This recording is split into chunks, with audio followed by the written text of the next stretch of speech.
वाहिगुरु जी का खालसा वाहिगुरु जी की फतेह।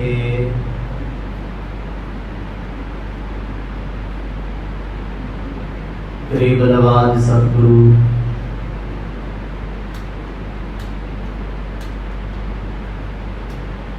श्री गुरु ग्रंथ साहिब सच्चे पातशाह जी की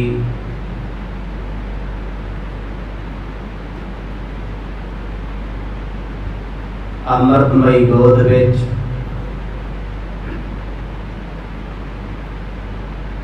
संध्या के दीवाना विच आप जी सज बैठे हो।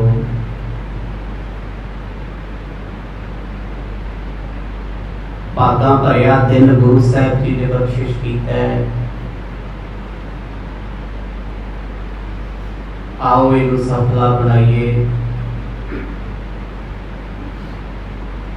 चल रही पावन अमृतमई कथा दे विचों आप जी ने सरवण कीता सी।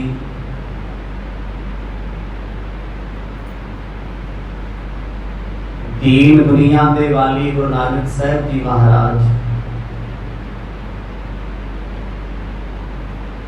राय बुलार जी दे पास बैठे ने। राजा राय बुलार जी बेनती करते ने, महाराज कोई एक सेवा ते दे दो।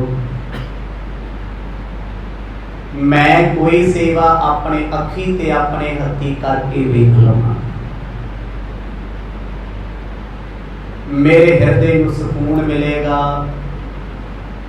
जा अपने माता पिता का बोझाल कट दिओ, जा इन्हां दे पास रुक जाओ। इन्हां सारे बचनों तो बाद गुरु नानक साहब महाराज राजे दी सभा चो उठ के अपने घर नूं आ गए। माता पिता का उलांभा अजे भी वही है। राजन किवें ना किवें साडे पुੱਤ नूं रोक लिया जावे कि विदेश ना जाण। पर खान साहब समझाउंदे ने, तुहाडे भाग वड्डे जिन्हां नूं ऐसा पुत्र प्राप्त होया है। जीवन में सबर करना सीखो, जो परमात्मा ने करना होना वही है। इन्हां सारे प्रकरणों नूं बड़े विस्तार सहित आप जी ने सरवण कीता है। आओ कुछ समा मन चित बिरतियां नूं एकाग्र चित बनाइए। पाओ प्रेम दी सांझ, आसीस बख्शो। गज बज के आखो जी सतनाम श्री वाहिगुरु साहिब जी। सतनाम श्री वाहिगुरु साहिब जी। धन धन पुन धन तुम, कुल उधार सब कीन। हृदय न परमो तर्क पर, जग बंधन हीन। पहले पातशाह गुरु नानक देव जी महाराज राय बुलार साहब जियां नूं इन्ने वचन कह के वापस आ गए। राजन ना कोई किसी नूं रख सकदा ते ना कोई ढीक सकदा। जिधर रब दी रजा है उसे पासे जाना है। सतगुरु जी घरे आए ने, चिट्टी चादर ओढ़ी है, पलंगे ते आराम फरमा रहे ने। इधर सतगुरां दे परिवार नूं राय बुलार साहब समझाउण दी कोशिश करदे ने। कहंदे धन हो तुसीं, धन तुहाडा परिवार, जिन्हां दे गृह निरंकार परमात्मा जी आप आए ने। बस इन्ना तो फर्क है भी तुसीं उन्हां नूं जाणदे ही ना जानण करके तुसीं दुखी हो, परेशान हो। जिवें मैं सतगुरां नूं समझिया ते जाणिया, आस करदा तुसीं भी गुरु नानक साहब जी नूं अपना पुत्र ना जानो, उन्हां नूं परमेश्वर जानो। सोरठा चित की चिंत बिदार, करो काज निज सदन को। लखो सत्य अवतार, राखण के कर नहीं सतगुरां दे पिता मेहता कल्याण चंद पुछदे ने राजन, फिर ये दसो असीं की करिए? जे पुत साडे ने फैसला सुना ही दिता, मैं रुकना नहीं, मैनू कोई रोक नहीं सकता। राय बुलार साहब कहते ये सच है, मन विचों मोह छड्ड दिओ, अपने कंमां विच लग जाओ, जो घर दे काम धंधे करी जाओ, चित्त दी चिंता छड्ड दिओ। चिंता ते उस परमात्मा नूं है जिहने सृष्टि साजी है, दुनिया बनाई है, ते तू ते दुनिया ते बंदिया आनंद मानने आया है, जीवन जिउण आया है, तू दुनिया चलाउण थोड़ी आया है। साडी सब तो वड्डी चिंता की है? मेरा परिवार किवें चलू, मेरा मित्र दोस्तां दा दायरा किवें चलू। असीं चलाउण दे चक्कर दे तुरे फिरदे आ। कोई कहंदा मैं राज भाग चलावां, कोई कहंदा दुनिया चलावां। पर किड्डी वधिया गल है, अपना जीवन चलाओ, किसे तो की लैणा। इत्थे आउंदे जांदे रहिंदे आ। राय बुलार साहब आखण लगे, मेहता जी चित्त दी चिंता विसार दिओ। ये मन लो गुरु नानक साहब महाराज आप परिपूर्ण परमात्मा ने, ते जदों वो आप परमात्मा दुनिया की चिंता करते, तुसीं उन्हां दी चिंता करके कर की लओगे? जिन्ना तुहाडे कोल समा है, एक झोरा ला के खराब कर लिया। साडा पुत साडा कहना नहीं मनदा, पुत घर नहीं रहिंदा।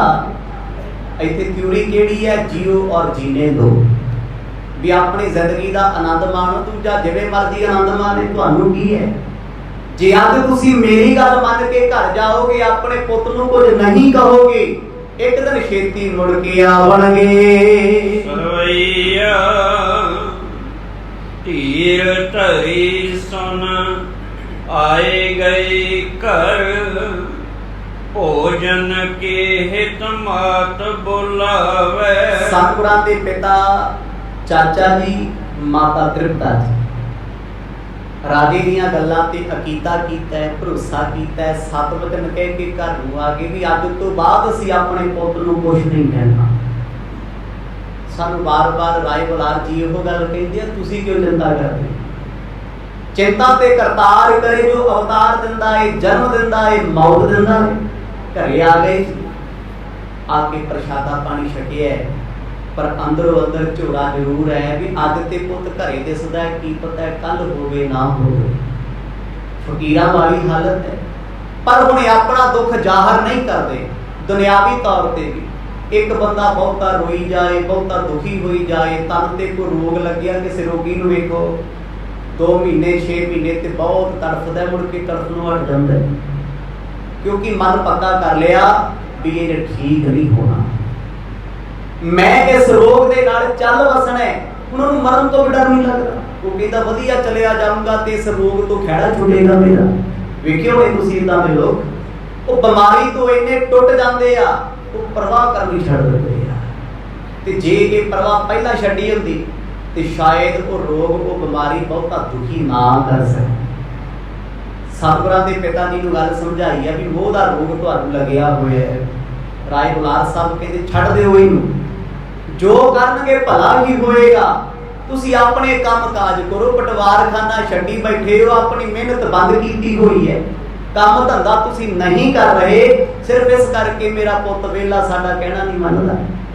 शाम दा वेला है, परिवार ने भोजन कीता, रोटी खाधी, पर माता जी नूं किते ना किते गम जा सताउंदा है, फिर भी पुत्र नहीं भी जे सच्चे पातशाह बाहर जाणगे रोटी पानी कित्थों खाणगे? घरे ते मां पुछ लैंदी पुत रोटी खाधी है कि नहीं, बाहर कौन पुछदा है? थोड़ी जी चिंता ला के माता जी ना रसोई विच बैठे, रोटी बनाउण नूं चित नहीं करदा, पर एक मजबूरी है, भोजन बनाउणा पैणा है। आव हो तात अचोट के, गवणे ढिग मात आहार को खावे। माता जी ने भोजन बनाया, अपने पुत नूं आवाज मारी, पुत नानक वेख मां ने रोटी बनाई है, पुत अज घरे अज ते खा लाया कि। जदों किसी मां नूं पता हुंदा ना पुत ने प्रदेश जाना है, वो हफ्ता के पहले ही सुनाउण लग जांदी अज रोटी खा ला, मुड़ के की पता है मां दे हत्थ दी मिलनी कि नहीं। सुभाविक गल है। माता जी बार बार ये गल कह के मन भारे आउंदे आ, पुत्रा पता नहीं किसी ने रोटी देनी है या नहीं, क्योंकि अज प्रदेश उदां दे नहीं, ਜਿਹੋ ਜੀ ਬੰਦਾ ਚਾਹਤ ਰੱਖਦਾ ਉਹੋ ਜਿਹਾ ਖਾਣਾ ਆਰਡਰ ਕਰ ਸਕਦਾ। ਉਹਨਾਂ ਸਮਿਆਂ 'ਚ ਕਿੱਥੇ ਰੋਟੀ ਮਿਲਦੀ ਸੀ? ਕੌਣ ਕਿਹਨੂੰ ਜਾਣਦਾ ਸੀ? ਅੱਜ ਤੇ ਪ੍ਰਦੇਸ਼ ਨਹੀਂ ਹੈ, ਤੁਹਾਡੇ ਫੋਨ ਦੇ ਵਿੱਚ ਹੀ ਉਹ ਦੂਜੀ ਦੁਨੀਆ ਕੈਦ ਹੈ। ਝਟਪਟ ਤੁਸੀਂ ਉੱਥੇ ਵੇਖ ਸਕਦੇ ਹੋ, ਇੱਥੇ ਵੇਖ ਸਕਦੇ ਹੋ। ਹੁਣ ਤੇ ਜ਼ਮਾਨਾ ਐਡਵਾਂਸ ਹੈ। ਅੱਗੇ ਤੇ ਪ੍ਰਦੇਸ਼ਾਂ ਨੂੰ ਗਏ ਲੋਕ ਮੁੜਦੇ ਨਹੀਂ ਸੀ ਹੁੰਦੇ, ਕਈਆਂ ਦੇ ਫੁੱਲ ਗੰਗਾ ਲੈ ਜਾਂਦੇ ਸੀ ਪਰ ਆਉਂਦੇ ਨਹੀਂ ਸੀ। ਕੋਈ ਵਿਛੜ ਜਾਂਦਾ ਸੀ, ਕੋਈ ਭੁੱਖਿਆ ਮਰ ਜਾਂਦਾ ਸੀ। ਅੱਗੇ ਪ੍ਰਦੇਸ਼ਾਂ ਦੇ ਰਾਹ ਕਿਵੇਂ ਸੀ? ਜਿਵੇਂ ਅੱਜ ਡੌਂਕੀਆਂ ਲਾ ਕੇ ਲੋਕ ਅਮਰੀਕਾ ਜਾਂਦੇ ਆ, ਮੈਕਸੀਕੋ ਦੇ ਜੰਗਲਾਂ 'ਚ ਭਟਕਦੇ ਫਿਰਦੇ ਆ, ਕੋਈ ਕਿਤੇ ਕੋਈ ਗੁਆਮਾ ਦੇ ਜੰਗਲਾਂ ਦੇ ਵਿੱਚ। ਹਾਲਤ ਕੈਸੀ ਹੁੰਦੀ ਹੈ? ਬਸ ਇਹੋ ਜਿਹੇ ਹਾਲਾਤ ਉਸ ਵੇਲੇ ਹੁੰਦੇ ਸੀ। ਜਿਵੇਂ ਪਨਾਮਾ ਦੇ ਜੰਗਲਾਂ ਵਿੱਚ ਅੱਜ ਵੀ ਸਾਡੇ ਪੰਜਾਬੀ ਭਾਈਚਾਰੇ ਤੇ ਕਿਵੇਂ ਜ਼ਿੰਦਗੀਆਂ ਕੱਟਦੇ, ਮਾਮਾ ਦੇ ਪੁੱਤ ਲਾਸ਼ਾਂ ਪਈਆਂ ਰਾਹਾਂ ਤੇ ਲੰਘ ਜਾਂਦੇ ਨੇ ਕੋਲੋਂ, ਕੋਈ ਨਹੀਂ ਪੁੱਛਦਾ। ਹੁਣ ਉਹਨਾਂ ਸਮਿਆਂ ਦੇ ਹਾਲਾਤਾਂ ਕਰਕੇ ਮਾਂ ਚਿੰਤਤ ਹੈ। ਅੱਜ ਕੱਲ੍ਹ ਚਿੰਤਾ ਹੈ, ਪੁੱਤ ਜਹਾਜ਼ ਚੜਿਆ, ਪਤਾ ਮਾਪਿਆਂ ਨੂੰ ਵੀ ਅਸੀਂ ਤੇ ਸਵੇਰੇ ਉੱਠਣਾ ਲੇਟ ਹੈ, ਨਹੀਂ ਪਹਿਲਾਂ ਪਹੁੰਚੇ ਹੋਣਾ ਉੱਥੇ, ਅੱਗੋਂ ਲੈਣ ਵਾਲੇ ਵੀ ਆ ਜਾਂਦੇ। ਹੁਣ ਕਾਹਦੀ ਚਿੰਤਾ? ਪਰ ਉਦੋਂ ਚਿੰਤਾ ਇੰਨੀ ਸੀ, ਇਹ ਨਹੀਂ ਪਤਾ ਕਿਹੜੀ ਬੰਦਰਗਾਹ ਤੇ ਜਾਣਾ, ਜਹਾਜ਼ ਲੱਗਣਾ ਜਾਂ ਡੁੱਬ ਜਾਣਾ। ਕਿਤੇ ਕੋਈ ਲੁਟੇਰਾ ਨਾ ਲੁੱਟ ਲਿਆ, ਕਿ ਸਮੁੰਦਰਾਂ ਦੇ ਲੁਟੇਰੇ ਹੁੰਦੇ ਸੀ, ਵੱਡੇ ਵੱਡੇ ਸ਼ਿਪ ਤੇ ਜਹਾਜ਼ ਲੁੱਟੇ ਜਾਂਦੇ ਸੀ, ਮਾਰ ਮੁੜ ਜਾਂਦੇ ਸੀ, ਜਿਵੇਂ ਅੱਜ ਕੱਲ੍ਹ ਵੀ ਚੱਲਦਾ ਨਾ। ਹੁਣ ਜਿਸ ਵੇਲੇ ਗੁਰੂ ਨਾਨਕ ਸਾਹਿਬ ਸੱਚੇ ਪਾਤਸ਼ਾਹ ਨੂੰ ਮਾਤਾ ਜੀ ਨੇ ਇੱਕ ਆਵਾਜ਼ ਮਾਰੀ, ਗੁਰੂ ਸਾਹਿਬ ਉਸੇ ਵੇਲੇ ਉੱਠ ਕੇ ਆ ਗਏ। ਕਹਿੰਦੇ ਮਾਂ ਭੁੱਖ ਬਹੁਤ ਲੱਗੀ ਹੈ। ਜਦੋਂ ਇਹ ਸ਼ਬਦ ਸਤਿਗੁਰਾਂ ਨੇ ਕਹੇ ਨਾ, ਮਾਤਾ ਦੇ ਅੰਦਰ ਸ਼ਾਂਤੀ ਆ ਗਈ, ਠੰਡ ਪੈ ਗਈ। ਮਾਂ ਨੂੰ ਆ ਕੇ ਪੁੱਤ ਕਹਿੰਦੇ ਮਾਂ ਭੁੱਖ ਲੱਗੀ ਹੈ, ਤੇ ਮਾਂ ਸਭ ਕੁਝ ਭੁੱਲ ਜਾਂਦੀ, ਗੁੱਸਾ ਵੇਲਾ ਕਹਿੰਦੀ ਆ ਪੁੱਤ ਰੋਟੀ ਖਾ ਪੀ ਲੈ। ਲੜਾਈਆਂ ਤੇ ਚੱਲਦੀਆਂ ਰਹਿੰਦੀਆਂ। ਗੁਰੂ ਸਾਹਿਬ ਕੋਲ ਆਏ, ਮਾਤਾ ਜੀ ਦੇ ਪਾਸ ਬੈਠੇ ਆ, ਮਾਂ ਤ੍ਰਿਪਤਾ ਗਰਮਾ ਗਰਮ ਫੁੱਲ ਕੇ ਰੋਟੀਆਂ ਲਾ ਰਹੀ ਹੈ, ਆਪਣੇ ਪੁੱਤ ਨੂੰ ਛਡਾਉਂਦੀ ਹੈ। ਏਰਤ ਹੈ ਕਮਲਾਨਨ ਕੋ, ਸੁਖ ਪਾਏ ਹਿਰਦੈ ਜਨਨੀ ਬਲ ਜਾਵੇ। ਚੰਪੜਾ ਮਾਰ ਸਤਿਗੁਰ ਜੀ ਭੁੰਜੇ ਬੈਠ ਕੇ ਪ੍ਰਸ਼ਾਦਾ ਛਕਦੇ ਆ, ਮਾਤਾ ਜੀ ਚਿਮਟੇ ਨਾਲ ਰੋਟੀ ਚੁੱਕਦੇ ਥਾਲ 'ਚ ਰੱਖ ਦਿੰਦੇ, ਪੁੱਤ ਦੇ ਮੂੰਹ ਵੱਲ ਵੇਖ ਕੇ ਨਾ ਉਹ ਪੈਰਾਂ ਭਾਰ ਬੈਠੇ ਆ, ਆਪਣੇ ਹੰਝੂ ਛਿਪਾਉਂਦੇ ਆ, ਮੇਰੇ ਪੁੱਤ ਨੂੰ ਪਤਾ ਨਾ ਲੱਗੇ ਤੇਰੀ ਮਾਂ ਬੜੀ ਦੁਖੀ ਹੈ। ਕਿਤੇ ਨਾ ਕਿਤੇ ਉਹ ਵੇਖਦੇ ਆ ਸਤਿਗੁਰਾਂ ਦਾ ਚਿਹਰਾ, ਰੋਣਾ ਆਉਂਦਾ ਅੰਦਰੋਂ ਕਿ ਪਤਾ ਨਹੀਂ ਗੁਰੂ ਨਾਨਕ ਸਾਹਿਬ ਮਹਾਰਾਜ ਨੇ ਕਦੋਂ ਮੁੜਨਾ ਹੈ, ਪ੍ਰਦੇਸ਼ ਚੱਲੇ, ਕਿਹੜੇ ਦੇਸ਼ ਚੱਲੇ, ਕਿਹੜਾ ਦੱਸ ਕੇ ਚੱਲੇ ਆ। ਫਕੀਰ ਲੋਕ ਨੇ, ਆਉਣਾ ਨਾ ਆਉਣਾ ਇਹਨਾਂ ਦੀ ਮਰਜ਼ੀ ਹੈ। ਗੁਰੂ ਸਾਹਿਬ ਨੇ ਵੇਖਿਆ ਵੀ ਮਾਤਾ ਦੇ ਨੇਤਰਾਂ 'ਚ ਅਥਰੂ ਨੇ, ਮੋਹ ਬੜਾ ਕਰ ਰਹੇ ਆ। ਮੋਹ ਕਰਨਾ ਨਹੀਂ ਚਾਹੀਦਾ। ਬੜੇ ਪਿਆਰ 'ਚ ਬੈਠੇ ਸਤਿਗੁਰ ਜੀ ਭੋਜਨ ਛਕਦੇ ਆ, ਲੱਸੀ ਪੀ ਰਹੇ ਆ, ਨਾਲੇ ਨਜ਼ਰ ਚੁਰਾ ਕੇ ਮਾਂ ਵੱਲ ਵੇਖ ਲੈਂਦੇ ਆ ਵੀ ਮਾਤਾ ਜੀ ਅੰਦਰੋਂ ਬੜੇ ਗਮਗੀਨ ਹਨ। ਤਾਤ ਨਾ ਜੋਰ ਹਮਾਰ ਚਲੇ ਕਛ, ਆਪ ਕਰੋ ਬਿਦ ਜਿਉ ਮਨ ਭਾਵੇ। ਜਦੋਂ ਗੁਰੂ ਪਾਤਸ਼ਾਹ ਕੁਝ ਵੀ ਨਾ ਬੋਲੇ, ਸਤਿਗੁਰਾਂ ਨੇ ਪ੍ਰਸ਼ਾਦਾ ਛਕਿਆ, ਪਾਣੀ ਦੀ ਗੜਬੀ ਚੁੱਕੀ, ਥਾਲ ਚੱਤ ਧੋ ਲਏ, ਬੈਠੇ ਮਾਤਾ ਪਤਾ ਕੀ ਕਹਿੰਦੀ, ਉੱਠਣ ਲੱਗੇ ਪੁੱਤ ਦੇ, ਕਹਿੰਦੇ ਪੁੱਤ ਸਾਡਾ ਕੀ ਜੋਰ ਹੈ। ਜਦੋਂ ਮਾਂ ਬੇਵੱਸ ਹੋ ਜਾਂਦੀ ਉਦੋਂ ਫਿਰ ਮਾਂ ਹੀ ਸ਼ਬਦ ਵਰਤਦੀ, ਸਾਡਾ ਤੇਰੇ ਤੇ ਕੀ ਜੋਰ ਹੈ, ਜੋ ਕਰਨਾ ਹੈ ਕਰ ਪੁੱਤਰਾ, ਸਾਡਾ ਜੋਰ ਨਹੀਂ ਤੇਰੇ ਤੇ ਕੋਈ, ਤੂੰ ਕਿੱਥੇ ਜਾਣਾ ਹੈ, ਤੇਰੀ ਮਰਜ਼ੀ ਹੈ, ਅਸੀਂ ਤੇ ਰੋ ਲੈਣਾ ਤੈਨੂੰ ਚੇਤੇ ਕਰ, ਤੂੰ ਕਿਹੜਾ ਸਾਡੀ ਮੰਨਣੀ ਹੈ। ਗੁਰੂ ਸਾਹਿਬ ਜੀ ਦੇ ਬਚਨ ਸੁਣੇ ਨੇ, ਪਰ ਜਾਣਦੇ ਆ ਕਿ ਬਚਨ ਨਿਕਲੇ ਕਿੱਥੋਂ ਨੇ। ਕੋਈ ਅੱਜ ਕੱਲ੍ਹ ਦੀਆਂ ਮਾਵਾਂ ਤੇ ਮੋਹਦੀਆਂ ਮਾਰੀਆਂ, ਕਹਿੰਦੇ ਅੱਜ ਤੋਂ ਬਾਅਦ ਜੇ ਘਰੇ ਵੜਿਆ ਲੱਤਾਂ ਤੋੜੂ ਤੇ ਇੱਥੋਂ ਅਸੀਂ ਕੀ ਲੈਣਾ ਹੈ, ਕਹਿੰਦੀਆਂ ਨੇ ਨਾ। ਅੱਧੇ ਘੰਟੇ ਬਾਅਦ ਰੋਟੀ ਦੇਣਾ, ਪੁੱਤ ਕਿੱਥੇ ਆ, ਤੂੰ ਆਇਆ ਨਹੀਂ, ਕਹਿੰਦਾ ਬੇਬੇ ਤੂੰ ਆਪੇ ਤੇ ਕਿਹਾ ਘਰ ਨਾ ਵੜੀ, ਤੈਨੂੰ ਇਹ ਥੋੜਾ ਕਿਹਾ ਵੀ ਰਾਤ ਨੂੰ 10 ਵਜੇ ਆਈ, ਦਿਨੇ ਆ ਜੀ। ਅੱਜ ਹਾਲਾਤ ਇੱਥੇ ਖੜੇ ਆ, ਉਹ ਪ੍ਰਬਲ ਬਹੁਤ ਹੈ, ਪਰ ਮਾਤਾ ਤ੍ਰਿਪਤਾ ਜੀ ਕਹਿੰਦੇ ਪੁੱਤ ਅਸੀਂ ਨਹੀਂ ਤੈਨੂੰ ਰੋਕ ਸਕਦੇ, ਸਾਡਾ ਤੇਰੇ ਤੇ ਜ਼ੋਰ ਕੀ ਹੈ। ਤੋਹਰਾ ਕਿਰਪਾ ਦ੍ਰਿਸ਼ਟ ਕਰ ਬਚਨ ਸ਼ੁਭ, ਕਹਿ ਕੇ ਹਨ ਅਗਿਆਨ, ਦ੍ਰਿੜ ਬੰਧਨ ਜਗ ਮਿਟ ਗਏ, ਭਈ ਜੋਗ ਨਿਰਵਾਣ। ਗੁਰੂ ਨਾਨਕ ਸਾਹਿਬ ਸੱਚੇ ਪਾਤਸ਼ਾਹ ਹੱਸ ਕੇ ਮਾਂ ਨੂੰ ਕਹਿੰਦੇ ਮਾਤਾ ਮੇਰੇ ਮੁਖ ਵੱਲ ਵੇਖ। ਮਾਤਾ ਦੇ ਅੱਖਾਂ 'ਚ ਹੰਝੂ ਸੀ, ਕਹਿੰਦੇ ਮਾਂ ਹੰਝੂ ਸਾਫ਼ ਕਰ, ਪਹਿਲਾਂ ਮੈਨੂੰ ਵੇਖ ਚੱਜ ਨਾਲ। ਮਾਂ ਨੇ ਜਦੋਂ ਆਪਣੇ ਪੁੱਤ ਵੱਲ ਵੇਖਿਆ, ਗੁਰੂ ਸਾਹਿਬ ਜੀ ਨੇ ਨਜ਼ਰ ਭਰੀ, मां की नज़र में नज़र पाई, बस नज़रां विच ही ऐसे तीर छड़ दिते। मोह दा अज्ञान, मोह दा हनेरा एक सैकंड विचों माता तृप्ता जी का कट दिता। आखो सतनाम। एक सैकंड, एक पल विच, देर भी ना लगी। जदों गुरु साहब ने नज़रां भर के माता वल वेखिया ते नज़र सानी कर दिंदे, जिधर नज़र भर के वेख लैण, नज़रे अनायत कर देण। माता तृप्ता जी ने अथरू कीते साफ, पुत दे मुख वल वेख। जिहड़ी मां थोड़ी देर पहला टकोरी लै लै रोंदी सी, ओ मां मुस्कुरा पई है। सवैया मात को दे संतोख उठे, उन तात इहो कह के समझावे। जदों माता जी ने हाथ जोड़े, कहते सच्चे पातशाह किरपा करियो। किन्हां दे वचन ने? मां तृप्ता दे, जो अज तक कहते सी मेरा पुत है। गुरु साहब पता की कहते? माता संतोख रखो, संतोख रखो।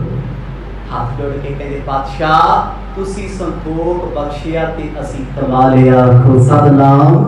बस ऐनी की भेड़ सी। माता जी के मन चो दुख खत्म ही हो गया भी मेरे पुत ने जाने। ਉਹਦਾ ਪਰਦਾ ਸੀ ਚੱਕਦਾ ਨਾ, ਉਹਨਾਂ ਵੇਖ ਲਿਆ ਇਹ ਪਰਮੇਸ਼ਰ ਨੇ, ਪਰਮਾਤਮਾ ਨੇ ਸ੍ਰਿਸ਼ਟੀ ਤੇ ਕਿਉਂ ਆਏ ਨੇ, ਸਾਡੇ ਤੇ ਭਾਗ ਵੱਡੇ ਜਿਨ੍ਹਾਂ ਦੇ ਵਿਹੜੇ ਆਏ ਨੇ। ਗੁਰੂ ਸਾਹਿਬ ਜੀ ਨੇ ਕੋਈ ਬਚਨ ਦੂਜਾ ਤੀਜਾ ਨਹੀਂ ਆਖਿਆ, ਉੱਠੇ ਨੇ, ਉੱਠ ਕੇ ਬਾਹਰ ਆਏ। ਪਿਤਾ ਕਲਿਆਣ ਚੰਦ ਜੀ ਨੇ ਆਪਣੇ ਪੁੱਤ ਨੂੰ ਵੇਖਿਆ ਵੀ ਚੁੱਪ ਚਪੀਤੇ ਰੋਟੀ ਖਾ ਕੇ ਬਾਹਰ ਆਇਆ, ਇਹਨੂੰ ਬੁਲਾਉਣਾ ਹੀ ਪੈਣਾ। ਕਹਿੰਦੇ ਪੁੱਤ ਪ੍ਰਦੇਸਾਂ ਦੇ ਵਿੱਚ ਠੋਕਰਾਂ ਹੁੰਦੀਆਂ ਨੇ, मां के हथ दियां रोटियां नहीं मिलदियां, पैसा जरूर मिल जाना है, घर वर्गा सुख नहीं मिलता, और मिठियां जेलां ने विदेश।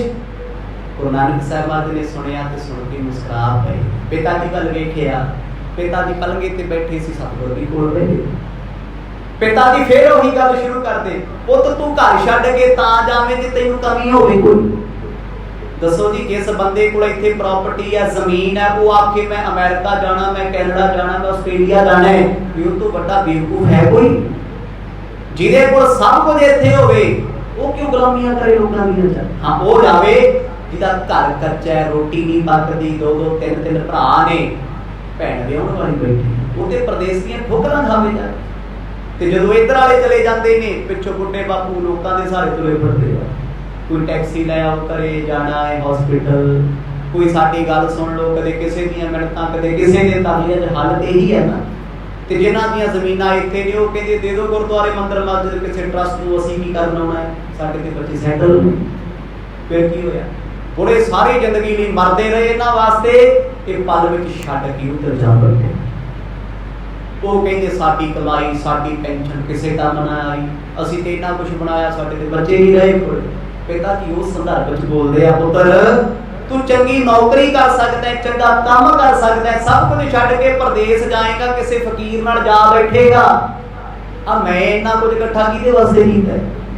ਇੰਨੀ ਸੁੱਖਾਂ ਨਾਲ ਜ਼ਮੀਨ ਹੈ, ਬੇਦੀਆਂ ਦੀ ਵੰਸ ਵਿੱਚ ਸਭ ਤੋਂ ਵੱਧ ਜ਼ਮੀਨ ਸਤਿਗੁਰਾਂ ਦੇ ਪਰਿਵਾਰ ਕੋਲੇ ਹੈ। ਪੁੱਤਰ ਅਸੀਂ ਕੀ ਕਰਨੀ ਹੈ? ਸਾਡਾ ਬਜ਼ੁਰਗਾਂ ਦਾ ਕੀ ਹੈ? ਸਾਹ ਆਇਆ ਨਾ ਆਇਆ, ਕਦੋਂ ਦੁਨੀਆ ਨੂੰ ਛੱਡ ਕੇ ਤੁਰ ਜਾਣਾ ਹੈ। ਅੱਗੇ ਬਜ਼ੁਰਗ ਇਦਾਂ ਸੋਚਦੇ ਸੀ, ਅੱਜ ਕੱਲ ਬੁੱਢੇ ਕਹਿੰਦੇ ਲੈ ਅਸੀਂ ਥੋੜੀ ਵਰਤੇ ਆ, ਦਿਲ ਜਵਾਨ ਹੋਣਾ ਚਾਹੀਦਾ ਸੀ, ਆ ਵੀ ਲੈਣਾ। ਹੁਣ ਸਗੋਂ ਜ਼ਮਾਨਾ ਉਲਟਾ ਹੈ। ਅੱਗੇ ਨੌਜਵਾਨ ਬੱਚਿਆਂ ਨੂੰ ਤਮਾ ਹੁੰਦੀ ਸੀ ਮੈਂ ਕਮਾ ਲਾਂ, ਹੁਣ ਨੌਜਵਾਨ ਮੌਜਾਂ ਕਰਦੇ ਫਿਰਦੇ ਆ। ਟੈਨਸ਼ਨ ਬਜ਼ੁਰਗਾਂ ਨੇ ਚੱਕੀ ਹੋਈ ਹੈ। 60 ਸਾਲਾਂ ਤੋਂ ਬਾਅਦ ਵਾਲਿਆਂ ਅੱਤ ਚੁੱਕੀ, ਬਸ ਦੁਨੀਆ ਮੈਂ ਹੀ ਲੁੱਟ ਲਾਂ। ਆਖੋ ਸਤਿਨਾਮ। ਅੱਜ ਨੇ ਸਾਡੇ ਲੀਡਰ ਫਿੱਡਰ ਨੇ, ਕੌਣ ਨੇ? ਬਜ਼ੁਰਗੀ ਆ ਸਾਰੇ। ਤੇ ਕਿੰਨੇ ਭ੍ਰਿਸ਼ਟ ਨੇ ਜੀ, ਕਿੰਨੀ ਤਮਾ ਲੱਗੀ ਹੈ। ਜਿੰਨੀ ਤਮਾ ਅੱਜ ਬੁਢਾਪੇ 'ਚ ਲੱਗਦੀ ਹੈ, ਅੱਜ ਦੇ ਨੌਜਵਾਨ ਵਿੱਚ ਇੰਨੀ ਨਹੀਂ ਹੈ। ਪਰਖ ਕੇ ਵੇਖੋ, ਸਾਡੇ ਦੁੱਖਾਂ ਦਾ ਕਾਰਨ ਇਹੋ ਹੀ ਹੈ। ਨੌਜਵਾਨ ਕਹਿੰਦੇ ਆ ਹੈਂਡ ਟੂ ਮਾਊਥ ਆ, ਕੋਈ ਨਹੀਂ ਕਮਾ ਲਾਂਗੇ, ਖਾ ਲਾਂਗੇ, ਕਾਹਦੀ ਟੈਨਸ਼ਨ, ਕੀ ਪਰਵਾਹ ਹੈ। ਤੇ ਬਜ਼ੁਰਗ ਪੀੜ੍ਹੀਆਂ ਤੱਕ ਜੋੜ ਕੇ ਵੀ ਰੋਂਦੇ ਫਿਰਦੇ ਆ, ਹਾਏ ਘਾਟਾ ਪੈ ਗਿਆ, ਹਾਏ ਅਸੀਂ ਦੁਖੀ ਆ। ਸੁਖੀ ਤੁਸੀਂ ਕਿਹੜੇ ਦਿਨ ਹੋਏ ਹੋ? ਤੁਹਾਡੀ ਤੇ ਜ਼ਿੰਦਗੀ ਪਸ਼ੂਆਂ ਢੋਰਾਂ ਵਾਲੀ ਹੈ। ਸਾਰੀ ਜ਼ਿੰਦਗੀ ਢੋਂਦੇ ਰਹੇ, ਜਦ ਆਨੰਦ ਮਾਣਨ ਦਾ ਸਮਾਂ ਆਇਆ, ਹੁਣ ਬੁਢਾਪਾ ਆ ਗਿਆ। ਹੁਣ 36 ਸਾਲ ਰੋਗ ਲੱਗੇ ਆ, ਹੁਣ ਕਹਿੰਦੇ ਪੀਜ਼ਾ ਖਾਣ ਨੂੰ ਜੀ ਕਰਦਾ, ਮਿੱਠਾ ਖਾਣ ਨੂੰ ਜੀ ਕਰਦਾ, ਕਹਿੰਦੇ ਕੱਖ ਨਹੀਂ ਮਿਲਣਾ, ਦਵਾਈ ਖਾ ਪਹਿਲਾਂ ਸ਼ੂਗਰ ਦੀ, ਬੀਪੀ ਦੀ ਗੋਲੀ ਲੈ ਲਈ ਹੈ, ਖਾਲੀ ਪੇਟ ਖਾਧੀ ਐਂਟਾਸਿਡ, ਹੁਣ ਇੱਥੇ ਤੁਰਿਆ ਫਿਰਦਾ ਹੈ। ਜਦ ਸਮਾਂ ਸੀ ਉਦੋਂ ਹੰਕਾਰਿਆ ਫਿਰਦਾ ਸੀ, ਅੱਜ ਲਾਲਚੀ ਹੋਇਆ ਫਿਰਦਾ ਹੈ। ਗੁਰੂ ਨਾਨਕ ਸਾਹਿਬ ਮਹਾਰਾਜ ਨੇ ਵੇਖਿਆ ਵੀ ਪਿਤਾ ਜੀ ਦਾ ਲਾਲਚ ਵਧੀ ਜਾਂਦਾ ਹੈ। ਇਹ ਲਾਲਚੀ ਹੈ। ਪੁੱਤ ਵੱਡਾ ਹੋਵੇ, ਹੋਰ ਕਮਾਵੇ, ਲੋਕਾਂ ਨੂੰ ਵਿਖਾਈਏ ਸਾਡੀ ਬੇਦੀਆਂ ਦੀ ਵੰਸ ਵੱਡੀ ਹੈ। ਗੁਰੂ ਸਾਹਿਬ ਜੀ ਨੇ ਮਾਨੀ ਮਨ ਸੋਚਿਆ ਜੇ ਮਾਤਾ ਜੀ ਦੀ ਝੋਲੀ ਸੰਤੋਖ ਪਿਆ ਤੇ ਇਹਨਾਂ ਨੂੰ ਵੀ ਦੇ ਦਈਏ, ਕਿਉਂਕਿ ਜੇ ਮਾਤਾ ਜੀ ਚੁੱਪ ਰਹਿਣਗੇ ਤੇ ਇਹਨਾਂ ਨੇ ਤਾਨੇ ਮਾਰਦੇ ਰਹਿਣਾ ਪਿੱਛੋਂ, ਵੇਖ ਮੇਰਾ ਪੁੱਤ ਭੰਡੀਓ ਕਰਦੇ ਫਿਰਦੇ ਤਾਂ। ਅੱਜ ਤੱਕ ਗੁਰੂ ਨਾਨਕ ਸਾਹਿਬ ਜੀ ਦੇ ਵਿਰੁੱਧ ਜਿੰਨਾ ਬੋਲੇ ਆ ਸਤਿਗੁਰਾਂ ਦੇ ਖੁਦ ਪਿਤਾ ਜੀ ਬੋਲੇ, ਘਰ ਘਰ ਜਾ ਕੇ ਬੋਲੇ ਆ, ਵੇਖੋ ਮੇਰਾ ਪੁੱਤ ਵਿਹਲੜਾ ਹੈ, ਮੇਰਾ ਪੁੱਤ ਫਕੀਰ ਹੈ, ਕੁਝ ਨਹੀਂ ਕਰਦਾ। ਇਹਦਾ ਭਾਵ ਕੀ ਹੈ? ਜਿਨ੍ਹਾਂ ਦੇ ਬਜ਼ੁਰਗ ਏਦਾਂ ਬੋਲਦੇ ਨੇ ਕਿਤੇ ਨਾ ਕਿਤੇ ਦਿਲ ਦੇ ਸੱਚੇ ਸੁੱਚੇ ਹੁੰਦੇ ਨੇ। ਜਿਹੜਾ ਬੰਦਾ ਕਪਟੀ ਹੈ ਨਾ, ਪਤਾ ਉਹਨੂੰ ਵੀ ਆਪਣੀ ਔਲਾਦ ਦਾ ਹੁੰਦਾ ਵੀ ਕੀ ਸਵਾੜ ਆਉਂਦੀ ਹੈ, ਪਰ ਲੋਕਾਂ ਨਾਲ ਬਹਿਸ ਕਰਦਾ ਵੀ ਸਾਡੇ ਨਿਆਣੇ ਲੈ ਇਹਨਾਂ ਵਰਗਾ ਕੌਣ ਹੋ ਜਾਊਗਾ। ਕਰਦੇ ਆ ਨਾ ਲੋਕੀ। ਇਦਾਂ ਦੋ ਕੋਈ ਨਹੀਂ ਭਾਈ, ਅਜੇ ਤੱਕ ਤੇ ਠੀਕ ਨੇ, ਕੱਲ ਬਾਰੇ ਕੁਝ ਨਹੀਂ ਕਹਿ ਸਕਦੇ ਕਿ ਰੱਬ ਜਾਣਦਾ ਤੇ ਕੋਈ ਚਿੰਤਾ ਨਹੀਂ। ਗਲਤ ਕੰਮ ਵੀ ਕਰਦੇ ਲੋਕੀ, ਕਹਿੰਦੇ ਮਾਂ ਬਾਪ ਤੇ ਪਹਿਲਾਂ ਜ਼ਿੰਮੇਵਾਰੀ ਨਹੀਂ ਚੁੱਕਦੇ ਸੀ, ਜਦੋਂ ਜ਼ਿੰਮੇਵਾਰੀਆਂ ਚੁੱਕੀਆਂ ਔਖਾ ਫੇਰ ਹੈ। ਪਿਤਾ ਜੀ ਲੋਕਾਂ ਦੇ ਵਿੱਚ ਆਪਣੇ ਪੁੱਤ ਦੀਆਂ ਜਨਮ ਵੇਲੇ ਸਿਫਤਾਂ ਕਰਦੇ ਸੀ। ਸੁਣਿਆ ਹੋਣਾ ਆਪ ਜੀ ਨੇ, ਮੇਰਾ ਪੁੱਤ ਪਟਵਾਰੀ ਬਣੂਗਾ, ਮੈਂ ਇੰਨਾ ਪੜ੍ਹਾ ਦਿਆਂਗਾ। ਪਰ ਜਦੋਂ ਸਤਿਗੁਰਾਂ ਨੇ ਉਸ ਪਾਸੇ ਖਿਆਲ ਨਹੀਂ ਕੀਤਾ ਤੇ ਫਿਰ ਬਾਪੂ ਜੀ ਹੀ ਵਿਰੁੱਧ ਬੋਲਦੇ ਰਹੇ। ਕਦੇ ਪੰਡਤ ਹਰਦਿਆਲ ਕੋਲ ਜਾ ਕੇ, ਕਦੇ ਗੋਪਾਲ ਪਾਦੇ ਕੋਲ ਜਾ ਕੇ, ਕਦੇ ਰਾਏ ਬੁਲਾਰ ਸਾਹਿਬ ਕੋਲ ਜਾ ਕੇ, ਜਿੱਥੇ ਜਿੱਥੇ ਸਤਿਗੁਰਾਂ ਦਾ ਉੱਠਣਾ ਬੈਠਣਾ ਸੀ, ਭਾਈ ਬਾਲੇ ਦੇ ਘਰੇ, ਭਾਈ ਮਰਦਾਨੇ ਦੇ ਘਰੇ, ਜਾਂ ਫਿਰ ਸਤਿਗੁਰ ਸੁਲਤਾਨਪੁਰ ਰਹਿੰਦੇ ਸੀ, ਇੱਕੋ ਗੱਲ ਕਹਿੰਦੇ ਸੀ, ਵਿਹਲੜਾ ਹੈ, ਕਿਸੇ ਕੰਮ ਦਾ ਨਹੀਂ। ਬਾਰ-ਬਾਰ ਬੋਲਦੇ ਰਹੇ, ਪਰ ਗੁਰੂ ਸਾਹਿਬ ਨੇ ਗੁੱਸਾ ਨਹੀਂ ਕਦੇ ਕੀਤਾ, ਕ੍ਰੋਧ ਨਹੀਂ ਕੀਤਾ। ਅੱਜ ਉਹੀ ਪਿਤਾ ਜੀ ਫੇਰ ਉਹੀ ਗੱਲ ਸ਼ੁਰੂ ਕਰਦੇ ਆ, ਪੁੱਤਰ ਆਖਰਕਾਰ ਜਿੱਥੇ ਮਰਜੀ ਘੁੰਮ ਕੇ ਆ ਜੀ, ਜਿਹੜਾ ਆਨੰਦ ਤੇ ਸਕੂਨ ਤੈਨੂੰ ਘਰ ਮਿਲਣਾ ਨਾ, ਕਿਸੇ ਪ੍ਰਦੇਸ਼ ਚੋਂ ਪ੍ਰਾਪਤ ਹੋਣਾ ਨਹੀਂ। ਜਾਣਿਓ ਜਿਉ ਕਰੀਏ ਨਿਜ ਕਾਰਜ, ਮੋਹ ਕਹਿਨੋ ਕਬ ਲੋਭਨ ਆਵੇ। ਪੁੱਤ ਮੈਂ ਕਦ ਤੱਕ ਤੈਨੂੰ ਸਮਝਾਵਾਂ, ਤੂੰ ਕਿਹੜਾ ਸਾਡੀ ਮੰਨਣੀ ਹੈ। ਜਦੋਂ ਇੰਨੇ ਵਜਨ ਪਿਤਾ ਜੀ ਨੇ ਆਖੇ ਨਾ, ਗੁਰੂ ਨਾਨਕ ਸਾਹਿਬ ਮਹਾਰਾਜ ਉੱਠੇ, ਸਾਹਮਣੇ ਖੜੇ ਹੋਏ, ਨਜ਼ਰ ਭਰ ਕੇ ਬਾਪੂ ਜੀ ਦੀ ਅੱਖ ਜਾ ਖੰਭੀ। ਆ ਗਿਆ ਸਮਾਂ ਬਾਅਦ ਜਦੋਂ ਨਜ਼ਰ ਭਰ ਕੇ ਮਹਾਰਾਜ ਨੇ ਤੱਕਿਆ, ਪਿਤਾ ਮੁਸਕਰਾ ਪਏ। ਇੱਕਦਮ ਜੀਵਨ ਦਾ ਉਲਟ ਫੇਰ ਹੋ ਗਿਆ, ਇੱਕ ਸੈਕਿੰਡ ਪਲ ਵਿੱਚ। ਪਿਤਾ ਜੀ ਪਤਾ ਕੀ ਕਹਿੰਦੇ? ਪੁੱਤ ਤੇਰੀ ਜ਼ਿੰਦਗੀ, ਜੋ ਤੇਰਾ ਜੀ ਕਰਦਾ ਕਰ, ਜਿੱਥੇ ਜਾਣਾ ਜਾ, ਮੈਨੂੰ ਕੋਈ ਫਰਕ ਨਹੀਂ। ਆਖੋ ਸਤਨਾਮ। ਮੈਂ ਕਹਿੰਦਾ ਆਪਾਂ ਵੀ ਸੁਣਨ ਨੂੰ ਤਰਸ ਗਏ ਸੀ, ਬਾਪੂ ਕਹਿਣਗੇ ਕਦੋਂ ਪੁੱਤ ਜਾ। ਅੱਜ ਕਹਿੰਦਾ ਕਦੋਂ ਕਿਹਾ? ਜਦੋਂ ਮੇਰੇ ਸਾਹਿਬ ਨੇ ਇਹ ਬਚਨ ਕਮਾਇਆ ਕਿਹਨਾਂ ਦਾ? ਰਾਏ ਬੁਲਾਰ ਸਾਹਿਬ ਦਾ। ਅਜੇ ਪ੍ਰੋਪਰ ਗਿਆਨ ਨਹੀਂ ਬਖਸ਼ਿਆ, ਸਿਰਫ ਇੰਨੀ ਕੁ ਝਲਕ ਦਿੱਤੀ ਹੈ ਵੀ ਉਹ ਜਾਂਦੇ ਆਪਣੇ ਪੁੱਤ ਨੂੰ ਰੋਕਣ ਨਾ, ਇੰਨੀ ਕੁ ਸਮਝ ਆ ਜੇ, ਸੰਤੋਖ ਆ ਜੇ, ਸਬਰ ਆ ਜੇ ਵੀ ਸਾਡਾ ਪੁੱਤ ਜੋ ਕਰਦਾ ਚੰਗਾ ਹੀ ਕਰਦਾ, ਬੁਰਾ ਨਹੀਂ ਕਰਦਾ, ਕਿਉਂਕਿ ਭਗਤੀ ਕਰਦੇ ਕੋਈ ਬੁਰਾਈ ਥੋੜੀ ਹੈ। ਪਿਤਾ ਜੀ ਨੇ ਅੱਜ ਫਿਰ ਵੱਡਾ ਦਿਲ ਕਰਕੇ ਕਿਹਾ, ਪਹਿਲੀ ਵਾਰ ਕਹਿੰਦੇ ਪੁੱਤ ਜਿੱਥੇ ਤੇਰਾ ਦਿਲ ਕਰਦਾ ਹੈ ਦੁਨੀਆ ਘੁੰਮਣ ਵਾਸਤੇ ਬਣੀ ਘੁੰਮ ਫਿਰੇ ਆ ਜਾਈ, ਤੇਰੀ ਉਡੀਕ ਕਰਾਂਗੇ। ਏਕ ਤੂੰ ਧਾਤ ਤੋ ਹਮਰੇ, ਘਰ ਛੋੜ ਚਲੇ ਇਹ ਕਿਉਂ ਮਨ ਭਾਵੇ। ਬਸ ਇੰਨਾ ਕਿ ਸਾਨੂੰ ਝੋਰਾ ਜਾ ਲੱਗਦਾ ਵੀ ਇੱਕੋ ਇੱਕ ਪੋਤਾ ਤੇ ਉਹ ਵੀ ਘਰ ਛੱਡ ਕੇ ਜਾਵੇ, ਦੱਸ ਕੀ ਕਮੀ ਹੈ ਘਰੇ। ਠੀਕ ਆ ਜੀ, ਤੇ ਦੋ ਪੋਤੋ, ਇੱਕ ਕਹਿੰਦਾ ਹੈ ਵੀ ਕੱਲ ਨੂੰ ਪ੍ਰਾਪਰਟੀ ਵੰਡੀ ਜਾਣੀ, ਦੋ ਦੇ ਵਿੱਚ ਰਹਿਣਾ ਕੀ ਹੈ ਇਹਨਾਂ ਕੋਲੇ। ਪਰ ਇੱਕ ਹੈ ਉਹ ਵਿਦੇਸ਼ ਜਾਵੇ, ਕਹਿੰਦੇ ਪੁੱਤ ਲੋਕਾਂ ਦੀਆਂ ਗੱਲਾਂ ਤੋਂ ਡਰਦੇ ਤੈਨੂੰ ਕਹਿੰਦੇ ਸੀ, ਲੋਕ ਕਹਿਣਗੇ ਪਿਤਾ ਮਹਿਤਾ ਹੈ, ਪਿਤਾ ਪਟਵਾਰੀ ਹੈ, ਤੇ ਪੁੱਤ ਸਾਧਨਾ ਬਣਿਆ ਹੋਇਆ ਲੋਕ ਕਹਿੰਦੇ। ਪਰ ਕੋਈ ਨਹੀਂ ਪੁੱਤ, ਜੇ ਤੈਨੂੰ ਭਗਤੀ ਚੰਗੀ ਲੱਗਦੀ ਕਰ ਲੈ, ਤੈਨੂੰ ਫਕੀਰੀ ਚੰਗੀ ਲੱਗਦੀ ਕਮਾ ਲੈ, ਤਾਂ ਕੀ ਹੋਇਆ? ਸਾਰੇ ਪਰਿਵਾਰ ਜੋਗੀ ਮਾਇਆ ਮੇਰੇ ਕੱਲੇ ਕੋਲ ਬਥੇਰੀ। ਆਖੋ ਸਤਨਾਮ। ਪੁੱਛਤਾ ਬਹਿ ਕੇ ਖਾ ਲੈਣ। ਕਦੇ ਆਹ ਸ਼ਬਦ ਸੁਣਿਆ ਤੇ ਤੱਕ? ਮੈਂ ਤੇ ਪਹਿਲੀ ਵਾਰ ਸੁਣਿਆ ਜਦੋਂ ਪਿਤਾ ਜੀ ਦੇ ਸ਼ਬਦ ਕਹੇ, ਗੁਰੂ ਸਾਹਿਬ ਨੂੰ ਨਾ ਕੋਈ ਖੁਸ਼ੀ ਹੈ ਨਾ ਕੋਈ ਗਮ ਹੈ, ਕਿਉਂਕਿ ਅਵਸਥਾ ਹੀ ਐਸੀ ਹੈ। ਜਦ ਪਿਤਾ ਝਿੜਕਦੇ ਸੀ ਉਦੋਂ ਦੁੱਖ ਕੋਈ ਨਹੀਂ ਸੀ, ਜੇ ਅੱਜ ਪਿਆਰ ਚ ਕਹਿੰਦੇ ਤੂੰ ਜਿੱਥੇ ਮਰਜ਼ੀ ਜਾਇਆ, ਰੌਲਾ ਕੋਈ ਨਹੀਂ ਤੇ ਖੁਸ਼ੀ ਕੋਈ ਨਹੀਂ, ਬਾਪੂ ਆਪਣੇ ਨਾਲ ਕੋਈ ਰੌਲਾ ਨਹੀਂ ਹੈ। ਗੁਰੂ ਨਾਨਕ ਸਾਹਿਬ ਮਹਾਰਾਜ ਪਿਤਾ ਵੱਲ ਵੇਖ ਰਹੇ ਨੇ। और कहें बहु बातन की बच, ਧਾਮ ਰਹਿ ਹਿਰਦੈ ਬਿਰਮਾਵੇ। ਹੁਣ ਸਤਿਗੁਰ ਜੀ ਕੋਲ ਬਹਿ ਕੇ ਪਿੰਡਾਂ ਵਾਲੇ ਪਾਸੇ ਪਿਤਾ ਜੀ ਦੇ ਕੋਲੇ, ਪਿਤਾ ਜੀ ਬੜੇ ਪ੍ਰੇਮ ਦੀਆਂ ਗੱਲਾਂ ਕਰਦੇ ਨੇ। ਪੁੱਤਰ, ਹਰ ਮਾਂ-ਬਾਪ ਨੂੰ ਹੁੰਦਾ ਹੈ ਧੀ ਪੁੱਤ ਘਰੇ ਰਹੇ ਤੇ ਚੰਗਾ ਹੈ। ਇੱਕ ਪੁੱਤ ਹੈ ਤੂੰ ਸਾਡਾ, ਤੇਰੇ ਆਸਰੇ ਸਾਡਾ ਦਿਲ ਲੰਘ ਜਾਂਦਾ ਹੈ। ਸਾਨੂੰ ਚੰਗਾ ਲੱਗਦਾ ਜਦੋਂ ਧੀ ਪੁੱਤ ਵਿਹੜੇ ਵਿੱਚ ਹੋਵੇ। ਪੁੱਤਰਾ, ਜਦੋਂ ਤੂੰ ਦੂਰ ਹੋਏਗਾ ਅਸੀਂ ਆਪਣੇ ਘਰ 'ਚ ਕੈਦੀ ਬਣ ਜਾਵਾਂਗੇ, ਤੈਨੂੰ ਵੇਖਣ ਲਈ ਤਰਸਾਂਗੇ, ਤੈਨੂੰ ਮਿਲਣ ਲਈ ਤਰਸਾਂਗੇ। ਗੁਰੂ ਸਾਹਿਬ ਜੀ ਸੁਣ ਕੇ ਆਨੰਦ ਜੀ ਰਹੇ। ਕੋਈ ਉਹਨਾਂ ਜਵਾਬ ਨਹੀਂ ਦਿੱਤਾ, ਕਿਉਂਕਿ ਹੁਣ ਪਿਤਾ ਜੀ ਦੀਆਂ ਗੱਲਾਂ ਵਿੱਚ ਮੋਹ ਨਹੀਂ ਹੈ। ਮੋਹ ਤੇ ਖਤਮ ਹੋ ਗਿਆ, ਇਹ ਪ੍ਰੇਮ ਦੀਆਂ ਗੱਲਾਂ ਨੇ। ਜਿੱਥੇ ਪ੍ਰੇਮ ਹੁੰਦਾ ਆਪਾਂ ਕਹਿੰਦੇ ਜੀ ਮਿੱਤਰਾ ਤੂੰ ਚੱਲਿਆ, ਹੁਣ ਪਿੱਛੋਂ ਦਿਲ ਨਹੀਂ ਲੱਗਣਾ, ਭਾਈ ਕਦ ਆਏਗਾ। ਸੁਭਾਵਿਕ ਗੱਲਾਂ ਆਪਣੇ ਮਿੱਤਰਾਂ ਦੋਸਤਾਂ ਨੂੰ ਕਹਿੰਦੇ ਆ ਆਪਾਂ। ਕਿਸੇ ਗੁਰੂ ਘਰ ਜਾਈਏ ਆਪਾਂ ਕਹਿੰਦੇ ਨਹੀਂ ਬੜੀ ਦੇਰ ਹੋ ਗਈ ਸੱਚਖੰਡ ਹਰਿਮੰਦਰ ਸਾਹਿਬ ਗਿਆ ਤੇ ਬੜਾ ਜੀ ਕਰਦਾ, ਮਨ ਜਿਹਾ ਲੂਚਦਾ ਜਾਇਆ ਹਾਂ, ਚਿੱਤ ਕਰਦਾ ਗੇੜਾ ਕੱਢੀ ਜਾਵਾਂ, ਦਰਸ਼ਨ ਕਰੀ ਆਵਾਂ। ਉਹ ਪ੍ਰੇਮ ਹੈ। ਹੁਣ ਉਸ ਪ੍ਰੇਮ ਦੀ ਬਦੌਲਤ ਪਿਤਾ ਜੀ ਸਤਿਗੁਰਾਂ ਦੇ ਤਾਈਂ ਮਿੱਠੇ ਮਿੱਠੇ ਬਚਨ ਬੜੇ ਸਹਿਜ ਵਿੱਚ ਬੋਲਦੇ ਨੇ। ਦੇਖ ਦਿਆ ਦ੍ਰਿਸ਼ਟੀ ਪਿਤ ਕੀ ਦਿਸ਼, ਮੋਹਨਿਓ ਉਪਮਾ ਭਲੇ ਆਈ। ਹੁਣ ਅੰਦਰ ਦਾ ਮੋਹ ਪਿਤਾ ਜੀ ਦਾ ਕੱਟਿਆ ਗਿਆ। ਦਇਆ ਦ੍ਰਿਸ਼ਟੀ ਸਤਿਗੁਰਾਂ ਨੇ ਜਿੱਥੇ ਮਾਤਾ ਜੀ ਤੇ ਕੀਤੀ, ਉੱਥੇ ਪਿਤਾ ਜੀ ਤੇ ਕਰਤੀ। ਕਿ ਕੁਝ ਸਮੇਂ ਲਈ ਪਿਤਾ ਜੀ ਇੰਨੇ ਠਹਿਰਾਵ ਵਿੱਚ ਆਏ। ਕਹਿੰਦੇ ਪੁੱਤ, ਜ਼ਿੰਦਗੀ ਦੇ ਵਿੱਚ ਘੁੰਮਣਾ ਫਿਰਨਾ ਚਾਹੀਦਾ, ਵਿਚਰਨਾ ਚਾਹੀਦਾ, ਥਾਂ ਥਾਂ ਤੇ ਜਾਈਦਾ, ਖੂਹ ਦੇ ਟੱਟੂ ਬਣ ਕੇ ਨਹੀਂ ਬੈਠੀਦਾ, ਘੁੰਮੋ ਫਿਰੋ। ਗੁਰੂ ਸਾਹਿਬ ਕਹਿੰਦੇ ਸਤ ਵਚਨ ਪਿਤਾ ਜੀ। ਜਦੋਂ ਸਤ ਵਚਨ ਗਿਆ ਨਾ, ਪਿਤਾ ਜੀ ਸ਼ਬਦ ਵਰਤੇ ਆ, ਬੜੇ ਪਿਆਰ ਚ ਭਿੱਜ ਕੇ ਵਰਤੇ ਗਿਆ ਨਾ। ਜਦੋਂ ਪਿਤਾ ਜੀ ਸਤਿਗੁਰਾਂ ਨੂੰ ਵੇਖ ਅਤ ਪ੍ਰਸੰਨ ਹੋ ਗਏ। ਕਿਉਂ ਬਹਿਰੀ ਖਗ ਕੋ ਚਪਟਾਤ, ਦਬਾਈ ਕੇ ਦੇਤ ਨਹੀਂ ਉਕਸਾਈ। ਇਹਦੇ ਭਾਈ ਬਾਲਾ ਜੀ ਦੱਸਦੇ ਬਹਿਰੀ ਨਾਮ ਹੈ ਸ਼ਿਕਾਰੀ ਦਾ। ਕਹਿੰਦੇ ਜਿਵੇਂ ਸ਼ਿਕਾਰੀ ਆਪਣੇ ਸ਼ਿਕਾਰ ਤੇ ਝਪਟ ਮਾਰਦਾ ਮੁੜ ਕੇ ਉੱਠਾ ਨਹੀਂ ਨਾ ਦਿੰਦਾ, ਬਹਿਰੀ ਦਾ ਦੂਜਾ ਅਰਥ ਹੈ ਬਾਜ। ਬਾਜ ਜੀ ਤੇ ਝਪਟ ਮਾਰੇ ਜੀ, ਬਾਜ ਕੋਲੋਂ ਪੰਛੀ ਉੱਡ ਕੇ ਚੱਲ ਜੇ ਤੇ ਬਾਜ ਕਾਹਦਾ? ਉਹ ਭਾਵੇਂ ਅਸਮਾਨ ਦੀ ਗਹਿਰਾਈ ਦੇ ਉੱਤੇ ਹੋਵੇ, ਜਦ ਉਹਦੀ ਰੇਂਜ ਵਿੱਚ ਕੋਈ ਨਜ਼ਰ ਵਿੱਚ ਆ ਗਿਆ ਤੇ ਫਿਰ ਉਹ ਨਹੀਂ ਤੇ ਜਾਂ ਕੋਈ ਹੋਰ ਸ਼ਿਕਾਰੀ ਨਹੀਂ ਬਖਸ਼ਦਾ। ਕਹਿੰਦੇ ਗੁਰੂ ਨਾਨਕ ਸਾਹਿਬ ਮਹਾਰਾਜ ਨੇ ਪਿਤਾ ਜੀ ਦੀ ਮੋਹ ਦੀ ਪਕੜ ਤੇ ਸ਼ਿਕਾਰੀ ਬਣ ਕੇ ਐਸਾ ਧੱਕਾ ਕੀਤਾ, ਐਸਾ ਜ਼ੋਰ ਪਾਇਆ, ਐਸੀ ਝਪਟ ਮਾਰੀ। ਕਹਿੰਦੇ ਬਾਪੂ ਜੀ ਦਾ ਮੋਹ ਪਤਾ ਨਹੀਂ ਕਿੱਥੇ ਗਿਆ। ਉਹ ਹੈ ਹੀ ਹੁਣ ਖੁਸ਼ ਬੜੇ ਆ। ਖੁਸ਼ ਇਸ ਕਰਕੇ ਆ ਵੀ ਇਸ ਵੇਲੇ ਤੇ ਪੁੱਤ ਮੇਰਾ ਸਾਹਮਣੇ ਬੈਠਾ ਹੈ। ਅਸੀਂ ਇਹ ਚੀਜ਼ ਨਹੀਂ ਮੰਨ ਰਹੇ।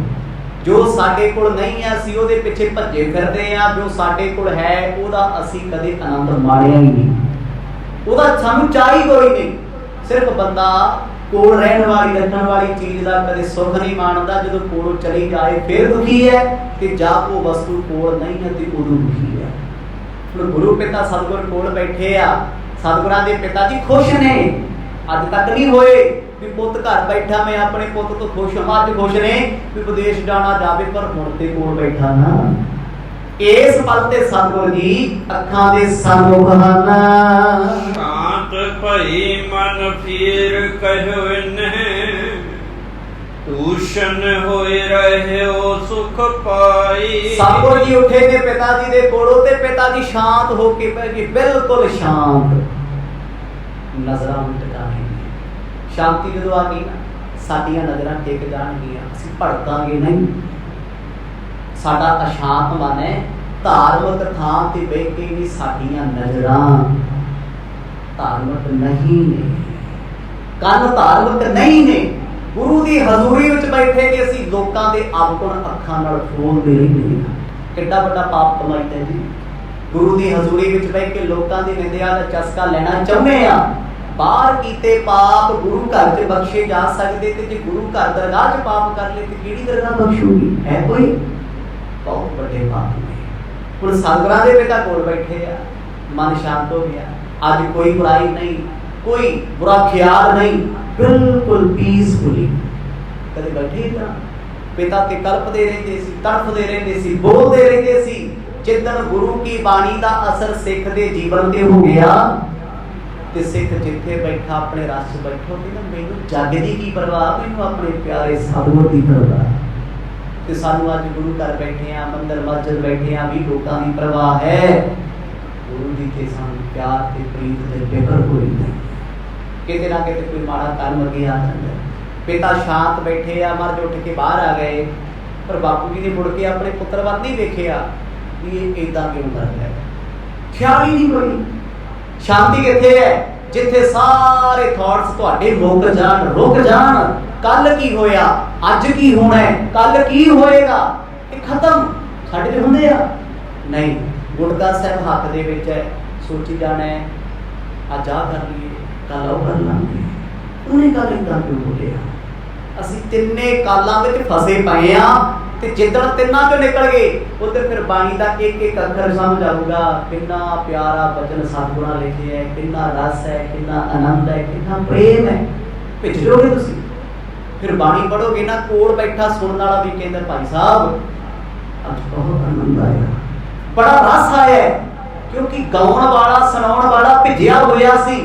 ਤੇ ਜੇ ਸੁਣਾਉਣ ਵਾਲਾ ਪਾਠ ਆਪ ਨਹੀਂ ਨਾ ਭੇਜਿਆ, ਆਪ ਉੱਥੇ ਹਾਜ਼ਰ ਨਹੀਂ ਹੈ, ਉਹ ਲੱਖ ਸੁਰਾਂ ਦੀਆਂ ਲਾਈ ਜਾਵੇ, ਹੇਕਾਂ ਲਾਈ ਜਾਵੇ, ਅਗਲਾ ਕਹਿੰਦਾ ਯਾਰ ਕੰਨ ਪਾੜ ਸ਼ੋਰ ਹੈ, ਗੱਲ ਨਹੀਂ ਬਣੀ, ਚੀਕਾ ਹੀ ਮਾਰਦਾ ਸੀ। ਪਾਠ ਦਾ ਰਸ ਨਹੀਂ ਆਇਆ। ਕਿਉਂ ਨਹੀਂ ਆਇਆ? ਕਿਉਂਕਿ ਸੁਣਾਉਣ ਵਾਲਾ ਆਪਣੀ ਵਿਪਤਾ 'ਚ ਫਸਿਆ ਹੋਇਆ ਹੈ, ਉਹ ਆਪਣੀਆਂ ਪਰੇਸ਼ਾਨੀਆਂ 'ਚ ਘਿਰਿਆ ਹੋਇਆ ਹੈ। ਸਤਿਗੁਰਾਂ ਦੇ ਪਿਤਾ ਜੀ ਸਾਰੀਆਂ ਪਰੇਸ਼ਾਨੀਆਂ ਤੋਂ ਮੁਕਤ ਹੋਏ। ਭਾਵੇਂ 2 ਪਲ ਦਾ ਸਕੂਨ ਹੋਵੇ, ਉਹਨੂੰ ਜ਼ਿੰਦਗੀ ਕਹਿੰਦੇ ਆ ਜਦੋਂ ਚਿੰਤਾ ਨਾ ਹੋਵੇ। ਕਦੇ ਕਦੇ ਆਪਾਂ ਆਉਂਦੇ ਆ 24 ਘੰਟਿਆਂ 'ਚੋਂ ਇੱਕ ਅੱਧਾ ਮਿੰਟ ਸਾਡਾ ਐਸਾ ਹੁੰਦਾ ਹੈ ਜਦੋਂ ਅਸੀਂ ਬਹੁਤ ਖੁਸ਼ ਹੁੰਦੇ ਆ।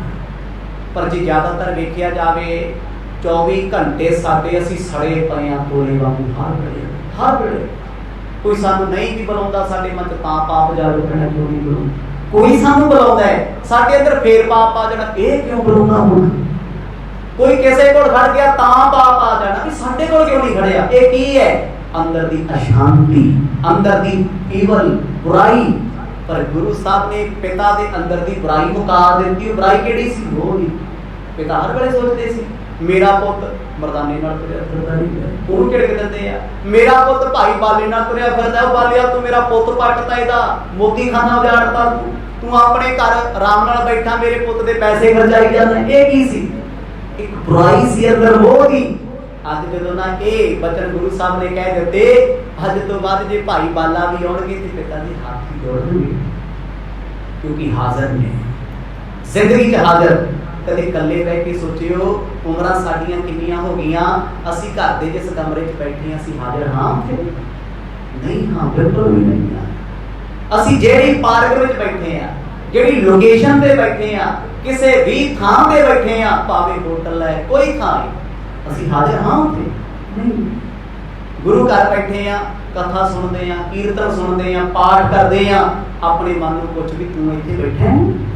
ਬਿਲਕੁਲ ਵੀ ਨਹੀਂ। ਭਾਈ ਸਾਹਿਬ ਅਰਦਾਸ ਕਰਦੇ ਹੁੰਦੇ ਆ ਹਰ ਗੁਰੂ ਘਰ 'ਚ, ਆਪਾਂ ਪਿੱਛੇ ਖੜੇ ਹੱਥ ਜੋੜੀ, ਕਦੇ ਪੱਖਿਆਂ ਵੱਲ ਵੇਖੀ ਜਾਂਦੇ ਆ, ਕਦੇ ਪਰਦਿਆਂ ਵੱਲ, ਕਦੇ ਵੇਖਿਆ ਕਿਹੜਾ ਕੀ ਕਰੀ ਜਾਂਦਾ, ਕਿਹਦਾ ਫੋਨ ਵੱਜਦਾ ਹੁੰਦਾ ਨਾ ਕਿ ਅਸੀਂ ਹਾਜ਼ਰ ਹਾਂ। ਗੱਲ ਹੀ ਉਦੋਂ ਬਣਦੀ ਹੈ ਜਿੱਦਣ ਮਨ ਕਰਕੇ ਹਾਜ਼ਰ ਹੋ ਗਏ। ਹਾਜ਼ਰ ਉਦੋਂ ਹੋਵਾਂਗੇ ਜਿੱਦਣ ਆਪਣੀ ਹਉਮੈ ਤੇ ਮੋਹ ਛੱਡਾਂਗੇ।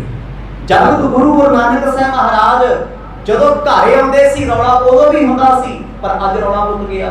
ਨਾ ਮਾਂ ਅਥਰੂ ਕੇਰੇ, ਨਾ ਹੁਣ ਪਿਤਾ ਜੀ ਬੜਬੜਾਉਂਦੇ ਨੇ, ਚੁੱਪ ਕਰਕੇ ਸ਼ਾਂਤ ਬੈਠੇ ਆਪਣੇ ਪੁੱਤਰ ਨੂੰ ਵੇਖ ਰਹੇ ਆ ਤੇ ਅੰਦਰੋਂ ਪ੍ਰਸੰਨਤਾ ਆ ਰਹੀ ਹੈ। ਆਪਣੇ ਪੁੱਤ ਤੇ ਅੱਜ ਨਾਜ਼ ਹੁੰਦਾ ਏ।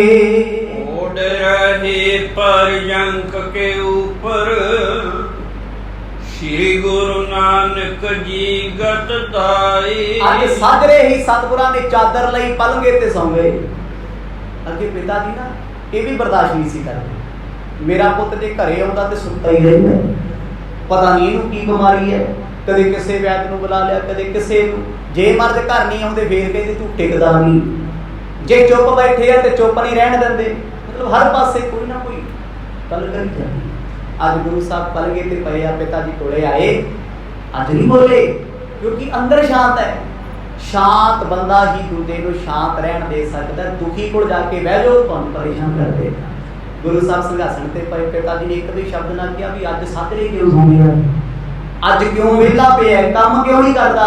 ਕਹਿੰਦੇ ਕੋਲ ਆਏ ਦਬੇ ਪੈਰੀ ਸਤਿਗੁਰਾਂ ਦੇ ਪਿਤਾ ਜੀ ਵਾਪਸ ਆ ਗਏ, ਪਰ ਮੇਰੇ ਪਾਤਸ਼ਾਹ ਬੜੇ ਆਨੰਦ ਵਿੱਚ ਕੂਕ ਨੀਂਦ ਸੁਤੇ ਨੇ। ਨੀਂਦ ਬਸੇ ਹੋਏ ਸੋਏ ਰਹੀ ਤਪ, ਜਾਮਨ ਜਾਮ ਰਹੀ ਜਬ ਹੀ। ਸਾਰੀ ਰਾਤ ਆਰਾਮ ਚ ਸਤਿਗੁਰ ਪਏ ਰਹੇ। ਸਵੇਰ ਵੇਲਾ ਹੋਇਆ, ਸੁਵਖਤੀ ਉੱਠ ਗਏ। 2:30-3 ਵਜੇ ਪਹਿਰ ਰਾਤ ਰਹੀ ਸਤਿਗੁਰ ਜਾਗੇ। ਪਿਤਾ ਜੀ ਦੀ ਅੱਖ ਖੁੱਲੀ, ਮੇਰਾ ਪੁੱਤਰ ਜਾਗਿਆ, ਅੱਜ ਨਹੀਂ ਬੋਲੇ। ਅੱਗੇ ਰੋਜ਼ ਕਹਿੰਦੇ ਸੀ ਆ ਸਾਧਾਂ ਪਿੱਛੇ ਲੱਗਿਆ ਹੋਇਆ, ਸਵੇਰੇ ਉੱਠ ਕੇ ਨਾ ਇਹਨੂੰ ਰਾਤ ਨੂੰ ਟਿਕਾ ਨਾ ਦਿਨੇ ਟਿਕਾ। ਅੱਜ ਸੱਚੇ ਪਾਤਸ਼ਾਹ ਉੱਠ ਕੇ ਘਰੋਂ ਬਾਹਰ ਆ ਗਏ ਜੀ। ਪਿਤਾ ਬੜੇ ਖੁਸ਼, ਮੇਰਾ ਪੁੱਤਰ ਅੰਮ੍ਰਿਤ ਵੇਲਾ ਸੰਭਾਲਦਾ। ਵੇਖੋ ਸੋਚ ਬਦਲ ਜਾਂਦੀ ਹੈ ਨਾ। ਗੁਰੂ ਘਰ ਨਾਲ ਜੁੜਨ ਦਾ ਕੀ ਫਾਇਦਾ ਹੈ? ਜਿੱਦਣ ਆਪਾਂ ਸਤਿਗੁਰ ਦੇ ਦਰ ਨਾਲ ਜੁੜ ਗਏ, ਗੁਰੂ ਨਾਨਕ ਦੇ ਘਰ ਨਾਲ ਜੁੜ ਕੇ ਸਾਡੀ ਸੋਚ ਬਦਲ ਜਾਣੀ ਹੈ। ਜਿੱਦਣ ਕੋਈ ਬੰਦਾ ਠੇਕੇ ਨਾਲ ਜੁੜਿਆ ਹੈ, ਆਸੇ ਪਾਸੇ ਜੁੜਿਆ ਹੈ, ਉਹਦੀ ਸੋਚ ਉਹੋ ਜਿਹੀ ਹੋ ਜਾਂਦੀ ਹੈ।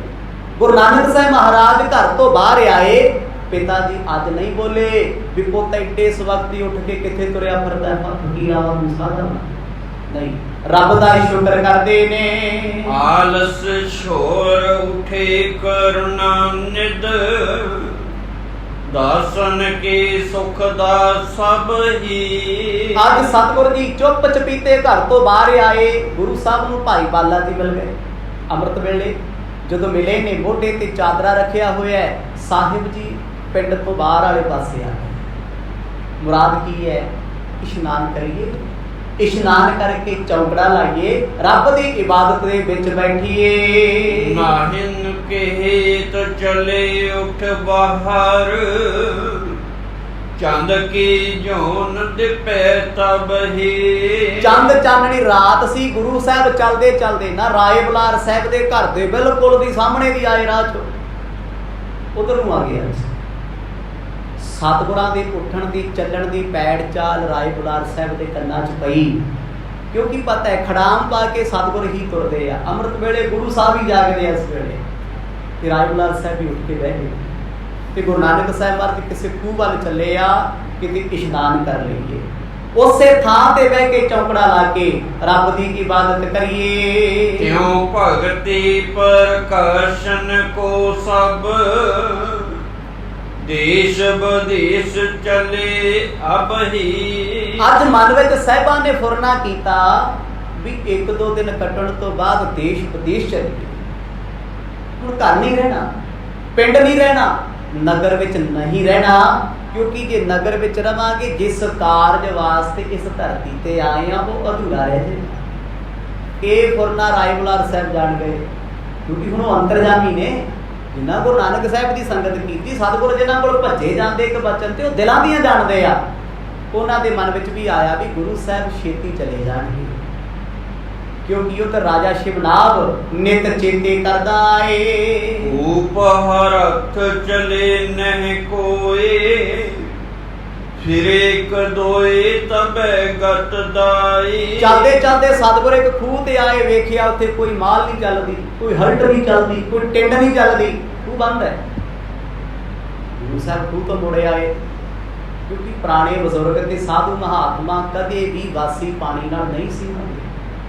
ਕਦੇ ਉਹ ਕਹਿੰਦੇ ਸੀ ਤਾਜ਼ਾ ਦਰਿਆ ਦਾ ਪਾਣੀ ਚੱਲਦਾ ਹੋਵੇ, ਨਦੀ ਦਾ ਚੱਲਦਾ ਹੋਵੇ, ਤਾਜ਼ੇ ਖੂਹ ਦਾ ਪਾਣੀ ਹੋਵੇ, ਜਾਂ ਨਲਕੇ ਦੇ ਨਾਲ ਰਹਿਣਗੇ। ਤੇ ਹੁਣ ਤੇ ਸਾਡਾ ਸਿੱਖਾਂ ਦਾ ਚੜ੍ਹਦੀ ਕਲਾ ਵਾਲਾ ਜੀਵਨ ਹੈ। 5-5 ਦਿਨਾਂ ਦਾ ਟੈਂਕੀ 'ਚ ਪਾਣੀ ਹੁੰਦਾ, ਉਹਦੇ ਨਾਲ ਨਹਾ ਕੇ ਵੀ ਕਹਿੰਦੇ ਧੰਨ ਬਾਬਾ ਨਾਨਕ, ਧੰਨ ਬਾਬਾ ਨਾਨਕ। ਨਾਲੇ ਨਹਾਉਣਾ ਵੀ ਕਰਨਾ ਹੈ। ਫੇਰ ਵੀ ਸਾਡੀ ਸਿੱਖੀ ਨੂੰ ਖਤਰਾ ਆ। ਸਾਡਾ ਨਾਮ ਫੇਰ ਵੀ ਖਤਰਾ। ਕਿਉਂ ਨਹਾਇਆ ਜਾਂਦਾ ਸੀ ਫਰੈਸ਼ ਪਾਣੀ ਨਾਲ, ਤਾਜ਼ੇ ਨਾਲ? ਅੱਜ ਵੀ ਬਜ਼ੁਰਗ ਦੇਖਿਓ ਪਿੰਡਾਂ ਜਿਹੜੇ ਬਜ਼ੁਰਗ ਤਾਜ਼ੇ ਪਾਣੀ ਨਾਲ ਨਹਾਉਂਦੇ ਆ ਨਾ, ਸਰੀਰ ਲੋਹੇ ਵਰਗੇ ਪਏ ਆ। 80 ਸਾਲਾਂ ਦੇ ਵੀ 40 ਸਾਲ ਵਾਲਿਆਂ ਨੂੰ ਭੱਜੇ ਫਿਰਦੇ। ਜਿਹੜੇ ਸਾਡੇ ਵਰਗੇ ਬਰਗਰ ਜੇ ਤੁਰੇ ਫਿਰਦੇ ਕਹਿ ਰਹੀ ਜੇ, ਸਾਰਿਆਂ ਦੀ ਹਾਲ ਹੈ। ਤਾਜ਼ੇ ਪਾਣੀ ਨਾਲ ਜਿਹੜੇ ਨਹਾਉਂਦੇ ਜੀ, ਸਰੀਰ ਤੇ ਬੇਵਜ੍ਹਾ ਹੀ ਰੋਗ ਲੱਗੇ ਹੋਏ ਆ। ਉੱਠੇ ਨਹੀਂ ਜਾਂਦਾ। ਕਿੰਨੀ ਦੇਰ ਮੇਰੇ ਵਰਗਾ ਉੱਠਦਾ ਸਵੇਰੇ ਨਹਾਉਣ ਵਾਸਤੇ, ਬੈੱਡ ਕੋਲੇ ਬੈਠਾ ਸੋਚੀ ਜਾਂਦਾ ਵੀ ਨਹਾਉਣ ਵਾਲਾ ਪੰਗਾ ਲਈਏ ਕਿ ਨਾ ਲਈਏ, ਖਰੁਕ ਜੀਏ, ਪਾਠ ਕਰੀਏ ਜਾਂ ਨਾ ਕਰੀਏ। ਕਿਉਂਕਿ ਦਰਿਦਰ ਰਹਿ ਰਿਹਾ। ਉਹੋ ਜਿਹੀ ਵਿਰਤੀ ਬਣੀ ਹੈ। ਤਾਜ਼ੇ ਪਾਣੀਆਂ ਵਿੱਚ ਗੁਰੂ ਕੇ ਸਿੱਖ ਇਸ਼ਨਾਨ ਕਰਦੇ ਸੀ। ਅੱਜ ਵੀ ਜਿਹੜੇ 5 ਸਰੋਵਰ ਨੇ ਸ਼੍ਰੀ ਅੰਮ੍ਰਿਤਸਰ ਸਾਹਿਬ ਦੇ, ਉਹਨਾਂ ਨੂੰ ਸਵਾਲ ਕਰੇ ਕਿ ਸਰੋਵਰਾਂ ਦਾ ਪਾਣੀ ਤੇ ਪੁਰਾਣਾ ਨਹੀਂ।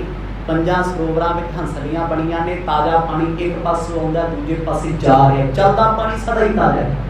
ਜਿਹੜਾ ਰੁਕਿਆ ਹੋਏਗਾ ਉਹ ਪਾਣੀ ਅੱਜ ਵੀ ਜਾ ਰਿਹਾ, ਕੱਲ ਵੀ ਜਾ ਰਿਹਾ। ਹੁਣ ਖੂਹ ਤੇ ਸਤਿਗੁਰ ਆਏ, ਪਾਣੀ ਨਹੀਂ ਮਿਲਿਆ। ਗੁਰੂ ਸਾਹਿਬ ਨਾ ਗੁੜ ਪੜਾਉਂਦੇ ਆਉਂਦੇ ਉੱਚੀ ਉੱਚੀ, ਕਹਿੰਦੇ ਭਾਈ ਬਾਲਿਆ ਇੱਥੇ ਤੇ ਪਾਣੀ ਨਹੀਂ ਹੈ, ਇਹ ਖੂਹ ਵੀ ਖਾਲੀ ਹੈ। ਨੀਰ ਨ ਪਾਵਤ ਭੇਕਿ ਤਹੂੰ, ਤਿਹ ਕਾਲ ਵਿਖੇ ਮੁਖ ਬਾਣੀ ਆਲਾਈ। ਦੂਜੇ ਖੂਹ ਤੇ ਆਏ, ਅੱਜ ਕੁਦਰਤ ਵੱਲੋਂ ਉਹ ਵੀ ਖੂਹ ਬੰਦ, ਪਾਣੀ ਤੇ ਹੈ ਖੂਹ 'ਚ, ਕਿਤੇ ਕੋਈ ਬਰਤ ਨਹੀਂ ਮਿਲਿਆ। ਅੱਗੇ ਲੋਕ ਰਾਤਾਂ ਨੂੰ ਖੂਹਾਂ ਤੇ ਟਿੰਡਾਂ ਚੱਲਦੀਆਂ ਸੀ ਪਾਣੀ, ਕਿਉਂਕਿ ਕਿਸਾਨ ਜ਼ਿਮੀਂਦਾਰ ਅੱਜ ਵੀ ਰਾਤਾਂ ਨੂੰ ਖੇਤੀ ਕਰਦੇ ਆ, ਪਾਣੀ ਲਾਉਂਦੇ ਆ। ਪਿੰਡਾਂ 'ਚ ਜਾ ਕੇ ਵੇਖੋ, ਅਸੀਂ ਸੁੱਤੇ ਹੁੰਦੇ ਆ, ਸਾਨੂੰ ਹੁੰਦਾ ਵੀ 11 ਵਜ ਗਏ, ਲੈ ਸੌਂ ਜਾ, ਮਰ ਜਾ ਓਏ, ਹੁਣ ਕੋਈ ਨਹੀਂ ਆਪਣਾ। ਪਰ ਜ਼ਿਮੀਂਦਾਰ ਉਸ ਵੇਲੇ ਉੱਠ ਕੇ ਜਾਂਦਾ, ਪਰਿਵਾਰ ਛੱਡ ਕੇ, ਉਹ ਸਾਰੀ ਸਾਰੀ ਰਾਤ ਨੱਕੇ ਮੋੜਦਾ ਹੈ, ਕਿਉਂਕਿ ਰਾਤ ਵੇਲੇ ਪਾਣੀ ਬੜੇ ਸਕੂਨ ਨਾਲ ਲੱਗਦਾ, ਕੇਂਦਰਤ ਹੋ ਕੇ ਲੱਗਦਾ। ਜਦੋਂ ਦੂਜੇ ਖੂਹ ਤੇ ਆਏ, ਉੱਥੇ ਪਾਣੀ ਨਾ, ਤੀਜੇ ਤੇ ਗਏ, ਉੱਥੇ ਵੀ ਪਾਣੀ ਨਾ। ਪਾਣੀ ਹੈ, ਖੂਹ ਚੱਲ ਨਹੀਂ ਰਹੇ, ਡੋਲ ਨਹੀਂ ਪਾਇਆ ਹੋਇਆ। ਕਈ ਖੂਹਾਂ ਤੇ ਡੋਲ ਪਾਏ ਹੁੰਦੇ ਆ, ਲੱਜ ਖਿੱਚਣੀ ਪੈਂਦੀ ਹੈ। ਆਖਿਰਕਾਰ ਗੁਰੂ ਨਾਨਕ ਸਾਹਿਬ ਮਹਾਰਾਜ ਨਾਲ ਤੁਰੇ ਆਉਂਦੇ ਆ, ਰਾਏ ਬੁਲਾਰ ਸਾਹਿਬ ਦੇ ਘਰ ਦੇ ਕਰੀਬ ਆ ਕੇ, ਥੋੜਾ ਪਿੱਛੇ ਸਨ। ਕਹਿੰਦੇ, ਬਾਲਿਆ ਕਿਹੋ ਜਿਹਾ ਪਿੰਡ ਹੈ, ਅੱਜ ਰੱਬ ਸਬਬੀ ਇੱਕ ਵੀ ਖੂਹ ਇੱਥੇ ਚੱਲਦਾ ਨਹੀਂ। ਓ ਸਰੋਵਰ ਨਾਹੀ ਇਹਾਂ, ਨਗਰੀ ਬਿਨ ਨੀਰ ਨ ਕੂਪ ਚਲਾਈ। ਇੰਨਾ ਹੀ ਬਚਨ ਆਖਿਆ, ਕਹਿੰਦੇ ਸਾਡਾ ਪਿੰਡ ਤੇ ਬਿਨਾਂ ਤਲਾਬ ਤੋਂ ਹੈ, ਬਿਨਾਂ ਸਰੋਵਰ ਤੋਂ ਹੈ। ਕੱਚਿਆਂ ਨੂੰ ਤਲਾਬ ਤੇ ਪੱਕਿਆਂ ਨੂੰ ਸਰੋਵਰ ਕਹਿ ਦਿੰਦਾ। ਮਰਦ ਕਹਿੰਦੇ ਕਿਹੋ ਜਿਹਾ ਪਿੰਡ ਬਾਲਿਆ ਹੈ ਜਿੱਥੇ ਪਾਣੀ ਉਹ ਨਹੀਂ ਹੈ। ਹਰੇਕ ਪਿੰਡ 'ਚ ਕੋਈ ਨਾ ਕੋਈ ਛੱਪੜ ਹੁੰਦਾ, ਟੋਭਾ ਹੁੰਦਾ। ਅੱਜ ਵਰਗੇ ਟੋਭੇ ਨਹੀਂ, ਅੱਜ ਤੇ ਧਰਤੀ ਦਾ ਪਾਣੀ ਪੀਣ ਦੇ ਲਾਇਕ ਨਹੀਂ, ਤੇ ਟੋਭਿਆਂ ਦਾ ਕਿੱਥੋਂ ਹੁੰਦਾ। ਪੁਰਾਣੇ ਸਮੇਂ ਵਿੱਚ ਪਿੰਡਾਂ ਵਿੱਚ ਟੋਭੇ ਬਣੇ ਹੁੰਦੇ ਸੀ, ਤਲਾਬ ਵੀ ਦਾ ਪਾਣੀ ਇਕੱਠਾ ਹੋਣਾ, ਨਦੀਆਂ ਦਾ ਪਾਣੀ ਹੋਣਾ, ਸਾਫ਼ ਪਾਣੀ ਸੀ, ਲੋਕ ਚੱਲਦੇ ਬਹਾਵ 'ਚੋਂ ਪਾਣੀ ਪੀ ਲੈਂਦੇ ਸੀ। ਮੈਂ ਕਹਿੰਦਾ ਅੱਜ ਕੱਲ੍ਹ ਤੇ ਮਿਊਨਿਸਪਲ ਕਾਰਪੋਰੇਸ਼ਨ ਤੋਂ ਪਾਣੀ ਆਉਂਦਾ, ਲੋਕ ਉਹ ਵੀ ਫਿਲਟਰ ਕਰਕੇ ਪੀਂਦੇ, ਕਿ ਸਾਨੂੰ ਇਹਦੇ ਵੀ ਸ਼ੱਕ ਹੈ। ਸ਼ੱਕ ਦੀ ਦੁਨੀਆ ਕਿੱਥੇ ਪਹੁੰਚ ਗਈ। ਚਿੰਡਾ ਬੰਦਾ ਬਹਿਮੀ ਹੋਊਗਾ, ਜ਼ਿਆਦਾ ਬਿਮਾਰ ਕੌਣ ਨੇ? ਫਿਲਟਰਾਂ ਦਾ ਪਾਣੀ ਪੀਣ ਵਾਲੇ ਲੋਕ। ਕਰਿਓ ਆਪਾਂ ਵਿੱਚ ਹੀ ਆ ਸਾਰੇ, ਕਦੇ ਉਹਨਾਂ ਲੋਕਾਂ ਨੂੰ ਵੇਖਿਆ ਜਿਹੜੇ ਕੂੜਾ ਚੁੱਕਦੇ ਆ, ਮਗਤਿਆਂ ਦੇ ਬੱਚੇ ਆ, ਦੱਸੋ ਕਿਹੜਾ ਬਿਸਲੇਰੀ ਪੀਂਦਾ ਜੀ? ਪੀਂਦਾ ਕੋਈ? ਵਿਚਾਰਿਆਂ ਨੂੰ ਜਿੱਥੇ ਜਿਹੜਾ ਪਾਣੀ ਮਿਲ ਗਿਆ ਪੀ ਲੈਣਾ, ਨਾ ਕਿਸੇ ਨੂੰ ਕਰੋਨਾ ਹੋਇਆ, ਨਾ ਕੋਈ ਇਨਫੈਕਸ਼ਨ, ਨਾ ਕੋਈ ਲੈਣ ਦੇਣ। ਇੱਥੇ ਸਾਡੇ ਵਰਗੇ ਜਿੰਨੇ ਫਿਲਟਰ ਪਾਣੀ ਪੀਂਦੇ ਆ, ਉਨੀਆਂ ਵੱਧ ਬਿਮਾਰੀਆਂ ਨੇ, ਉਨੇ ਵੱਧ ਰੋਗ ਨੇ, ਕਿਉਂਕਿ ਇਮਿਊਨ ਸਿਸਟਮ ਕਮਜ਼ੋਰ ਹੋ ਜਾਂਦਾ ਹੈ। ਪੁਰਾਣੇ ਲੋਕ ਵੱਟਾਂ ਤੋਂ ਜਾਂਦਾ ਪਾਣੀ ਪੀ ਲੈਂਦੇ ਸੀ। ਜੇ ਕੋ ਅੱਜ ਕਿਉਂ ਨਹੀਂ ਪੀਤਾ ਜਾਂਦਾ? ਇੰਡਸਟਰੀਆਂ ਨੇ ਸਾਰਾ ਜ਼ਹਿਰ ਬੋਰਵੈਲ ਕਰਕੇ ਧਰਤੀ 'ਚ ਸੁੱਟਦਾ। ਅਸੀਂ ਕਹਿੰਦੇ ਵਿਕਾਸ ਹੋ ਗਿਆ, ਫੈਕਟਰੀਆਂ ਲੱਗ ਗਈਆਂ, ਅਗਲਿਆਂ ਨੇ ਜ਼ਹਿਰੀਲਾ ਕੈਮੀਕਲ ਵਾਲਾ ਪਾਣੀ ਧਰਤੀ 'ਚ ਸੁੱਟਣਾ ਸ਼ੁਰੂ ਕੀਤਾ। ਹੁਣ ਮੋਟਰਾਂ 'ਚੋਂ ਨਿਕਲਦਾ ਪੀ ਲਓਗੇ, ਹੁਣ ਤੇ ਨਹਾਇਆ ਵੀ ਘੁੱਟ ਪੀਂਦੀ ਹੈ। ਆਉਣ ਵਾਲੇ ਸਮੇਂ ਹੋਰ ਭਿਆਨਕ ਪੰਜਾਬ ਲਈ ਹੁੰਦੇ ਜਾਣਗੇ। ਪਾਣੀ ਪੀਣ ਦੀ ਗੱਲ ਛੱਡੋ, ਇੱਥੇ ਨਹਾਉਣ ਜੋਗਾ ਵੀ ਲੈਣਾ, ਯਾਦ ਰੱਖਿਓ। ਇੰਨਾ ਜ਼ਹਿਰੀਲਾ ਹੋ ਗਿਆ, ਇੰਨਾ ਜ਼ਹਿਰ ਹੋ ਗਿਆ। ਉਹਨਾਂ ਸਮਿਆਂ ਵਿੱਚ ਲੋਕ ਛੱਪੜਾਂ ਤੇ ਨਹਾਉਂਦੇ ਸੀ, ਆਮ ਥਾਵਾਂ ਤੇ। ਅੱਜ ਤੋਂ 70-80 ਸਾਲ ਪਿੱਛੇ ਜਾ ਕੇ ਵੇਖੋ, ਲੋਕ ਆਮ ਨਦੀਆਂ ਨਾਲਿਆਂ ਦਾ ਪਾਣੀ ਪੀ ਲੈਂਦੇ ਸੀ, ਕਿਉਂਕਿ ਸਾਫ਼ ਪਾਣੀ ਸੀ, ਉਜਲਾ ਪਾਣੀ ਸੀ, ਤੇ ਹਰੇਕ ਬੰਦਾ ਪਾਣੀ ਦੀ ਇੱਜ਼ਤ ਕਰਦਾ ਸੀ। ਇਹ 'ਚ ਪੈਰ ਪਾ ਕੇ ਨਹੀਂ ਬਹਿਣਾ, ਇਹ 'ਚ ਗੰਦੇ ਬੰਦੇ ਹੱਥ ਨਹੀਂ ਧੋਣੇ। ਹੁਣ ਤੇ ਬੰਦਾ ਬੇਈਮਾਨ ਹੈ, ਕਿਚਨ ਦੀਆਂ ਟੂਟੀਆਂ ਤੇ ਲੋਕੀ ਇੱਧਰ ਉੱਧਰ ਹੱਥ ਧੋਈ ਜਾਂਦੇ, ਕਹਿੰਦੇ ਲੈ ਸਾਡੀ ਰਸੋਈ ਥੋੜੀ ਇਹਨਾਂ ਦੀ ਧੋਣਾ ਚਾਹੀਦੀ ਹੈ, ਕਿਉਂਕਿ ਮਨ ਬੇਈਮਾਨ ਹੈ। ਅੱਗੇ ਲੋਕ ਪਾਣੀ ਦੀ ਇੱਜ਼ਤ ਕਰਦੇ ਸੀ, ਸਤਿਕਾਰ ਕਰਦੇ ਸੀ, ਪਾਣੀ 'ਚ ਜ਼ਹਿਰ ਨਹੀਂ ਸੀ ਮਿਲਾਉਂਦੇ, ਬੁਰਾਈ ਵਾਲੀ ਚੀਜ਼ ਨਹੀਂ ਸੀ ਸੁੱਟਦੇ। ਹੁਣ ਤੇ ਲੋਕ ਜਿੰਨੀ ਗੰਦਗੀ ਹੈ, ਗੱਡੀ ਖੜਾਉਣਗੇ, ਚੱਲ ਪਾਣੀ 'ਚ, ਟੂਣਾ ਹੈਗਾ, ਚੱਲ ਪਾਣੀ 'ਚ। ਦੱਸ, ਇਹ ਪਵਿੱਤਰ ਹੈ, ਇਹ ਪੀਣ ਦੇ ਲਾਇਕ ਹੈ, ਇਹਨੂੰ ਵੀ ਕੋਈ ਪੀਂਦਾ ਹੋਣਾ, ਤੂੰ ਇਹ 'ਚ ਮੈਲ ਕੇ ਸੁੱਟਦਾ, ਗੰਦਗੀ ਕਿਉਂ ਸੁੱਟਦਾ? ਉਹਨਾਂ ਸਮਿਆਂ 'ਚ ਗੁਰੂ ਸਾਹਿਬ ਤੁਰੇ ਆਉਂਦੇ ਆ, ਕਹਿੰਦੇ ਬਾਲਿਆ ਕਿੱਦਾਂ ਦਾ ਪਿੰਡ ਹੈ ਸਾਡਾ, ਇੱਕ ਸਰੋਵਰ, ਇੱਕ ਤਲਾਬ ਵੀ ਇਸ ਪਿੰਡ ਵਿੱਚ ਕਿਸੇ ਨੇ ਲਾਇਆ ਨਾ। ਜਾਗਤ ਰਾਈ ਬੁਲਾਰ ਸੁਣੀ, ਇਹ ਕਾਲ ਵਿਖੇ ਮਨ ਜੋ ਠਹਿਰਾਈ। ਅੰਮ੍ਰਿਤ ਵੇਲੇ ਬੋਲਿਆ ਬਚਨ ਬੜੀ ਦੂਰ ਤੱਕ ਜਾਂਦਾ ਹੈ, ਕਿਉਂਕਿ ਇਲਾਕਾ ਸ਼ਾਂਤ ਹੁੰਦਾ। ਰਾਏ ਬੁਲਾਰ ਸਾਹਿਬ ਉੱਠ ਕੇ ਬੈਠੇ ਸੀ। ਸੁਭਾਵਕ ਗੁਰੂ ਨਾਨਕ ਸਾਹਿਬ ਜੀ ਦੇ ਮਿੱਠੇ ਬੋਲ ਕੰਨਾਂ 'ਚ ਪੈ ਗਏ। ਸਤਿਗੁਰ ਕਹਿੰਦੇ ਕਿਹੋ ਜਿਹਾ ਪਿੰਡ ਆ ਜਿੱਥੇ ਤਲਾਬ ਨਹੀਂ, ਕੋਈ ਸਰੋਵਰ ਨਹੀਂ ਕੋਈ। ਸੁਣ ਕੇ ਇੱਕਦਮ ਮਨ ਨੂੰ ਝਟਕਣ ਲੱਗਿਆ, ਮਨਾ ਮੇਰਿਆ ਤੂੰ ਕਹਿੰਦਾ ਤੂੰ ਇੱਥੋਂ ਦਾ ਰਾਜਾ, ਤੇਰੇ ਪਿਆਰੇ ਸਤਿਗੁਰ ਸੱਜਣ ਨੂੰ ਤੇ ਇੱਥੇ ਨਹਾਉਣ ਵਾਸਤੇ, ਇਸ਼ਨਾਨ ਵਾਸਤੇ ਸਰੋਵਰ ਵੀ ਕੋਈ ਨਹੀਂ। ਉਦੋਂ ਹੀ ਮਨ 'ਚ ਠਾਣ ਲਿਆ, ਮੈਂ ਰੋਜ਼ ਕਹਿੰਦਾ ਸੀ ਮਤ ਸੇਵਾ ਦੇ ਦਿਓ, ਸੇਵਾ ਦੇ ਦਿਓ। ਅੱਜ ਬਖਸ਼ੀ ਮੇਰੇ ਪਾਤਸ਼ਾਹ ਨੇ ਸੇਵਾ, ਬਿਨਾਂ ਕਹਿਆ ਸੇਵਾ ਦੀ ਇਸ਼ਾਰਾ ਕਰਤਾ। ਰਾਏ ਬੁਲਾਰ ਜੀ ਨੇ ਸੋਚਿਆ ਵੀ ਦਿਨ ਚੜਿਆ, ਮੈਂ ਆਪਣੇ ਸਤਿਗੁਰ ਪਿਆਰੇ ਲਈ ਇੱਥੇ ਸਰੋਵਰ ਬਣਾਵਾਂ, ਕੋ ਸਤਨਾਮ ਇਸ਼ਨਾਨ ਵਾਸਤੇ। ਅੰਦਰੋਂ ਅੰਦਰ ਅਰਦਾਸ ਕਰਤੀ, ਮਹਾਰਾਜ ਇਸ ਸਰੋਵਰ ਤੇ ਇਸ਼ਨਾਨ ਤੋਂ ਬਗੈਰ ਤੁਸੀਂ ਦੂਰ ਕਿਤੇ ਜਾਣਾ ਨਹੀਂ। ਨਾਨਕ ਨਾਮ ਸਰੋਵਰ ਲਾਵੋ, ਉਠਤ ਭੋਰ ਇਹ ਮੰਨਿਆਨਾ। ਮਨ ਚ ਇਹ ਪੱਕਾ ਕਰ ਲਿਆ ਵੀ ਮੈਂ ਸਰੋਵਰ ਬਣਾਉਣਾ, ਆਪਣੇ ਨਾਮ ਨਹੀਂ ਰੱਖਣਾ, ਗੁਰੂ ਨਾਨਕ ਸਾਹਿਬ ਦੇ ਨਾਮ ਤੇ ਇਹਦਾ ਨਾਮ ਰੱਖਣਾ। ਜਿਵੇਂ ਅੱਜ ਕੱਲ ਗੁਰੂ ਨਾਨਕ ਸਾਹਿਬ ਦੇ ਨਾਮ ਤੇ ਨਾਨਕ ਸਰ ਬਣਦਾ, ਸਰ ਨਾਮ ਸਰੋਵਰ ਦਾ ਹੈ, ਨਾਨਕ ਨਾਮ ਗੁਰੂ ਸਾਹਿਬ ਦਾ ਹੈ। ਤੇ ਅੱਜ ਤੇ ਬੜੇ ਗੁਰੂ ਘਰਾਂ ਦੇ ਨਾਮ ਰੱਖੇ ਨੇ, ਸਰ ਸਿਰਫ ਉਸ ਗੁਰਦੁਆਰੇ ਨਾਲ ਲੱਗਦਾ ਜਿੱਥੇ ਸਰੋਵਰ ਹੋਵੇ। ਤੇ ਅੱਜ ਦੇ ਲੋਕਾਂ ਗੁਰੂ ਘਰ ਵੀ ਬਣਾਏ, ਭੇਡ ਚਾਲ, ਸਰੋਵਰ ਹੁੰਦਾ ਹੀ ਨਹੀਂ ਉੱਥੇ। ਰਾਮਸਰ ਸਾਹਿਬ ਸਰੋਵਰ ਰਾਮਸਰ ਕਿਉਂ ਸੀ? ਸਰੋਵਰ ਸੀ। ਸੰਤੋਖ ਸਰ ਸਾਹਿਬ ਸੰਤੋਖ ਸਰ ਕਿਉਂ ਹੈ? ਉੱਥੇ ਸਰੋਵਰ ਹੈ। ਜਿੱਥੇ ਸਰੋਵਰ ਹੋਏਗਾ ਉਹਨਾਂ ਅਸਥਾਨਾਂ ਦੇ ਨਾਮ ਨਾਲ ਜ਼ਿਆਦਾਤਰ ਸਰ ਲੱਗਦਾ। ਸਰ ਦਾ ਭਾਵ ਕਿਸੇ ਦਰਿਆ ਦੇ, ਨਦੀ ਦੇ, ਸਰੋਵਰ ਦੇ ਕੰਢੇ ਤੇ, ਪਾਣੀ ਦੇ ਕੰਢੇ ਤੇ ਅਸਥਾਨ ਹੈ। ਆਪਾਂ ਅੰਮ੍ਰਿਤਸਰ ਨੂੰ ਅੰਮ੍ਰਿਤਸਰ ਕਿਉਂ ਕਹਿੰਦੇ ਆ? ਅੰਮ੍ਰਿਤ ਦਾ ਸਰ ਕਹੀਏ ਸਰੋਵਰ, ਜਿੱਥੇ ਅੰਮ੍ਰਿਤ ਹੈ। ਇਹ ਪਾਵਨ ਅਸਥਾਨਾਂ ਦੇ ਨਾਮ ਨੇ। ਉਹਨੇ ਮਨ ਚ ਸੋਚਿਆ ਮੈਂ ਸਤਿਗੁਰਾਂ ਦੇ ਨਾਮ ਤੇ ਨਾ ਨਾਨਕ ਸਰ ਸਰੋਵਰ ਬਣਾਉ। ਸਭ ਤੋਂ ਪਹਿਲਾਂ ਨਾਨਕ ਸਰ ਸਰੋਵਰ ਆ ਨਾ ਜਿਹੜਾ ਉਹ ਰਾਏ ਬੁਲਾਰ ਜੀ ਨੇ ਬਣਾਇਆ। ਇਹ ਤੇ ਬਾਅਦ ਦੀਆਂ ਗੱਲਾਂ ਵੀ ਸਥਾਨ ਬਣੇ ਆ, ਧਾਰਮਿਕ ਸਥਾਨ ਜਿਹੜੇ ਅੱਜ ਸਾਡੇ ਆ ਨਾ, ਇਹ ਹੁਣ ਦੀਆਂ ਗੱਲਾਂ। ਪਰ ਸਭ ਤੋਂ ਪਹਿਲਾਂ ਸਤਿਗੁਰਾਂ ਦੇ ਨਾਮ ਤੇ ਜੇ ਕੋਈ ਸਰੋਵਰ ਲੱਗਿਆ, ਰਾਏ ਭੋਏ ਦੀ ਤਲਵੰਡੀ ਨਨਕਾਣਾ ਸਾਹਿਬ ਦੀ ਧਰਤੀ ਤੇ ਲੱਗੇ ਹੈ। ਸਵੇਰੇ ਉੱਠੇ, ਸਭਾ 'ਚ ਬੈਠੇ, ਸਭ ਤੋਂ ਪਹਿਲਾਂ ਆਪਣੇ ਮੰਤਰੀ ਸੰਤਰੀ ਵਜ਼ੀਰ ਬੁਲਾ ਕੇ ਕਹਿੰਦੇ ਉਹ ਬੰਦੇ ਲੈ ਕੇ ਆਓ ਜਿਹੜੇ ਸਰੋਵਰ ਪੱਟ ਸਕਦੇ ਆ, ਛੇਤੀ ਛੇਤੀ ਕੁਝ ਦਿਨਾਂ 'ਚ ਚਾਹੀਦਾ, ਕਿਉਂਕਿ ਮੇਰੇ ਸਤਿਗੁਰਾਂ ਨੇ ਜਾਣਾ ਇੱਥੋਂ, ਦੂਰ ਜਾਣਗੇ ਕਿਤੇ। ਸਵੇਰੇ ਹੁੰਦਿਆਂ ਹਦਾਇਤਾਂ ਹੁਕਮ ਦੇ ਦਿੱਤੇ ਵੀ ਫੌਰੀ ਤੌਰ ਤੇ ਨਗਰ ਵਿੱਚ ਵੱਡੀ ਥਾਂ ਤੇ ਸਰੋਵਰ ਤਿਆਰ ਕੀਤਾ ਜਾਵੇ। ਜਾਨਤ ਭਾ ਨਿਜ ਕੋ ਕਿਰਤਾਰਥ ਲਾਈ ਤੜਾਗਰ ਦੇ ਬਿਗਸਾਨਾ। ਤੇ ਸ਼ੁਕਰਾਨਾ ਕੀਤਾ ਮਹਾਰਾਜ। ਮੈਂ ਨਿਤ ਆਪ ਜੀ ਨੂੰ ਕਹਿੰਦਾ ਸੀ ਪਾਤਸ਼ਾਹ ਮੈਨੂੰ ਸੇਵਾ ਦੇ ਦਿਓ, ਹੱਥੀ ਸੇਵਾ ਦੇ ਦਿਓ। ਕਹਿੰਦੇ ਸ਼ੁਕਰਗੁਜ਼ਾਰ ਆ ਪਾਤਸ਼ਾਹ ਸਾਹਿਬਾ ਤੇਰਾ, ਤੁਸੀਂ ਨਾ ਚਾਹੁੰਦਿਆਂ ਪਿਆਰ 'ਚ ਮੈਨੂੰ ਕਿੱਡੀ ਵੱਡੀ ਸੇਵਾ ਦਿੱਤੀ। ਹੁਣ ਮੈਂ ਇਹ ਕਰਾਂ। ਤੇ ਜਦੋਂ ਉਹ ਸਰੋਵਰ ਦੀ ਖੁਦਾਈ ਸ਼ੁਰੂ ਹੋਈ ਨਾ, ਸਰੋਵਰ ਨੂੰ ਕਹਿੰਦੇ ਸੀ ਤੜਾਗ। ਤੜਾਗ ਦਾ ਅਰਥ ਹੁੰਦਾ ਤਲਾਬ। ਤਲਾਬ ਜਿੱਥੇ ਮੱਛੀਆਂ ਹੁੰਦੀਆਂ, ਨਹੀਂ, ਤਲਾਬ ਕਹਿੰਦੇ ਆ ਕੱਚਾ ਸਰੋਵਰ। ਤੇ ਜਦੋਂ ਪੱਕਾ ਹੋ ਜਾਏ ਫਿਰ ਉਹ ਬਣ ਜਾਂਦਾ ਸਰਵਰ। ਸਰਵਰ ਸ਼ਬਦ ਤੋਂ ਬਣਿਆ ਸਰੋਵਰ, ਇਹ ਸੰਸਕ੍ਰਿਤ ਦਾ ਸ਼ਬਦ ਹੈ। ਸੱਚਖੰਡ ਸ੍ਰੀ ਹਰਿਮੰਦਰ ਸਾਹਿਬ ਜੀ ਦਾ ਸਰੋਵਰ ਅੱਜ ਵੀ ਥੱਲੇ ਤੋਂ ਕੱਚਾ ਹੈ। ਪਿਛਲੇ ਸਾਲ ਸੇਵਾ ਹੋਈ ਨਾ 2004 ਦੇ ਵਿੱਚ, ਸੰਗਤਾਂ ਨੇ ਗਾਰ ਕੱਢੀ ਕਿ ਥੱਲੋਂ ਕੱਚਾ ਸੀ, ਨਹੀਂ ਸੀ। ਤਰਨ ਤਾਰਨ ਸਾਹਿਬ ਦਾ ਸਰੋਵਰ, ਗੁਰਦੁਆਰਾ ਗੋਬਿੰਦਵਾਲ ਸਾਹਿਬ ਦਾ ਸਰੋਵਰ, ਜਾਂ ਜਿੰਨੇ ਵੀ ਇਤਿਹਾਸਕ ਸਥਾਨ ਨੇ ਅੱਜ ਵੀ, ਭਾਵੇਂ ਸੰਤੋਖ ਸਰ ਸਾਹਿਬ ਹੈ, ਕੌਰ ਸਰ ਸਾਹਿਬ ਹੈ, ਸਰੋਵਰ ਆਸੇ ਪਾਸੇ ਤੋਂ ਪੱਕੇ ਹੋਣਗੇ ਤੇ ਹੇਠਾਂ ਤੋਂ ਕੱਚੇ ਹੋਣਗੇ, ਬਿਲਕੁਲ ਕੱਚੇ, ਤਾਂ ਜੋ ਉਹ ਪਾਣੀ ਧਰਤੀ ਨਾਲ ਅਟੈਚ ਰਵੇ, ਰਸਦਾ ਰਵੇ, ਸਿਮਦਾ ਰਵੇ। ਇਹ ਕਾਰਨ ਨੇ, ਬੜੇ ਵੱਡੇ ਕਾਰਨ ਨੇ। ਕਿਉਂ? ਜਦੋਂ ਸਰੋਵਰ ਹੇਠਾਂ ਤੋਂ ਕੱਚਾ ਹੋਏਗਾ ਕਦੇ ਵੀ ਆਕਾਸ਼ ਦੀ ਬਿਜਲੀ ਨਹੀਂ ਡਿੱਗਦੀ। ਵੱਡੀਆਂ ਵੱਡੀਆਂ ਡੈਮਜ਼ ਉੱਤੇ ਬਿਜਲੀਆਂ ਡਿੱਗ ਜਾਂਦੀਆਂ ਅਸਮਾਨੀ, ਪਰ ਸਰੋਵਰਾਂ ਤੇ ਨਹੀਂ ਡਿੱਗਦੀ। ਇਹ ਟੈਕਨੀਕਲ ਪੁਆਇੰਟ ਹੈ। ਤੇ ਫਿਰ ਇਹ ਸਰੋਵਰ ਜਦੋਂ ਕੱਚਾ ਰਹੇਗਾ, ਮਿੱਟੀ ਦੀ ਮਿਠਾਸ ਵਿੱਚ ਰਹੇਗੀ, ਪਾਣੀ ਸਵੱਛ ਰਹੇਗਾ, ਕਿਉਂਕਿ ਮਿੱਟੀ ਹਮੇਸ਼ਾ ਫਿਲਟਰ ਕਰਦੀ ਹੈ। ਅੱਜ ਵੀ ਕਿਸੇ ਵੀ ਫਿਲਟਰ ਨੂੰ ਖੋਲ ਕੇ ਵੇਖ ਲਓ, ਜਿਹੜੇ ਸਾਡੇ ਘਰਾਂ 'ਚ ਲੱਗੇ, ਕਿਸੇ 'ਚ ਚਾਰਕੋਲ ਕੂਲਾ ਪਾਇਆ ਹੋਏਗਾ, ਬਜਰੀ ਪਾਈ ਹੋਏਗੀ, ਜੋ ਆਪਾਂ ਮਿਨਰਲ ਵਾਟਰ ਉਹ ਕੀ ਹੈ, ਉਹ 'ਚ ਰੋੜੀਆਂ ਪੱਥਰ ਬਜਰੀ ਪਾਈ ਹੁੰਦੀ, ਹੋਰ ਸਵਾਦ ਹੁੰਦਾ ਉਹ 'ਚ। ਤੇ ਜੇ ਸਾਨੂੰ ਕੋਈ ਬਾਹਰ ਬਜਰੀ 'ਚ ਪਾਣੀ ਫਿਲਟਰ ਕਰਕੇ ਦੇ ਦੇ, ਅਸੀਂ ਕਦੇ ਨਹੀਂ ਪੀਵਾਂਗੇ। ਪਰ ਉਹ ਬੰਦ ਕੀਤਾ ਹੋਇਆ ਉਹਨਾਂ ਨੇ ਕੈਂਡਲ ਦੇ ਵਿੱਚ, ਪਲਾਸਟਿਕ 'ਚ। ਅੱਜ ਵੀ ਪੜ ਕੇ ਵੇਖੋ, ਇੱਕ ਕੈਂਡਲ ਹੋਏਗੀ ਰੈਪ ਕੀਤੀ ਪੇਪਰ ਦੀ, ਦੂਜੀ ਕੈਂਡਲ ਜਿਹਨੂੰ ਅਸੀਂ ਮਿਨਰਲ ਕਹਿੰਦੇ ਆ, ਉਹ ਵੇਖਿਓ ਕੀ ਹੈ। ਫਿਰ ਅੱਗੇ ਅੱਗੇ ਜਾ ਕੇ ਕਈ ਤਰ੍ਹਾਂ ਦੀਆਂ ਕੈਂਡਲ ਅੱਜ ਕੱਲ੍ਹ ਫਿਲਟਰਾਂ ਦੇ ਵਿੱਚ ਆਉਂਦੀਆਂ, ਉਹਦੀ ਟੈਕਨੀਕ ਉਹੀ ਵਰਤੀ ਹੈ ਜੋ ਪੁਰਾਣੀ ਸਮੇਂ 'ਚ ਸੀ। ਖੂਹਾਂ ਦਾ ਪਾਣੀ, ਆਸੇ ਪਾਸੇ ਖੂਹ ਪੱਕੇ, ਥੱਲੋਂ ਖੂਹ ਕੱਚੇ, ਕਿਉਂਕਿ ਮਿੱਟੀ ਹਮੇਸ਼ਾ ਫਿਲਟਰ ਦਾ ਕੰਮ ਕਰਦੀ ਹੈ, ਸਵੱਛ ਕਰਦੀ ਹੈ, ਮਿਨਰਲ ਲੈ ਕੇ ਨਾਲ ਆਉਂਦੀ ਜੋ ਸਾਡੇ ਸਰੀਰ ਦੀ ਲੋੜੀਂਦੇ ਨੇ। ਹੁਣ ਜਦੋਂ ਇਹ ਸਰੋਵਰ ਬਣਾਉਣਾ ਹੈ, ਇਹਨੂੰ ਵਿੱਚੋਂ ਕੱਚਾ ਰੱਖਣਾ ਪੈਣਾ ਹੈ, ਤੇ ਆਸੇ ਪਾਸੇ ਪੱਕਾ ਪੌੜੀਆਂ ਬਣ ਜਾਣੀਆਂ ਨੇ। ਤੇ ਹੁਣ ਵਿੱਚੋਂ ਕੱਚਾ ਉਹਨੂੰ ਕਹਿੰਦੇ ਤਲਾਬ।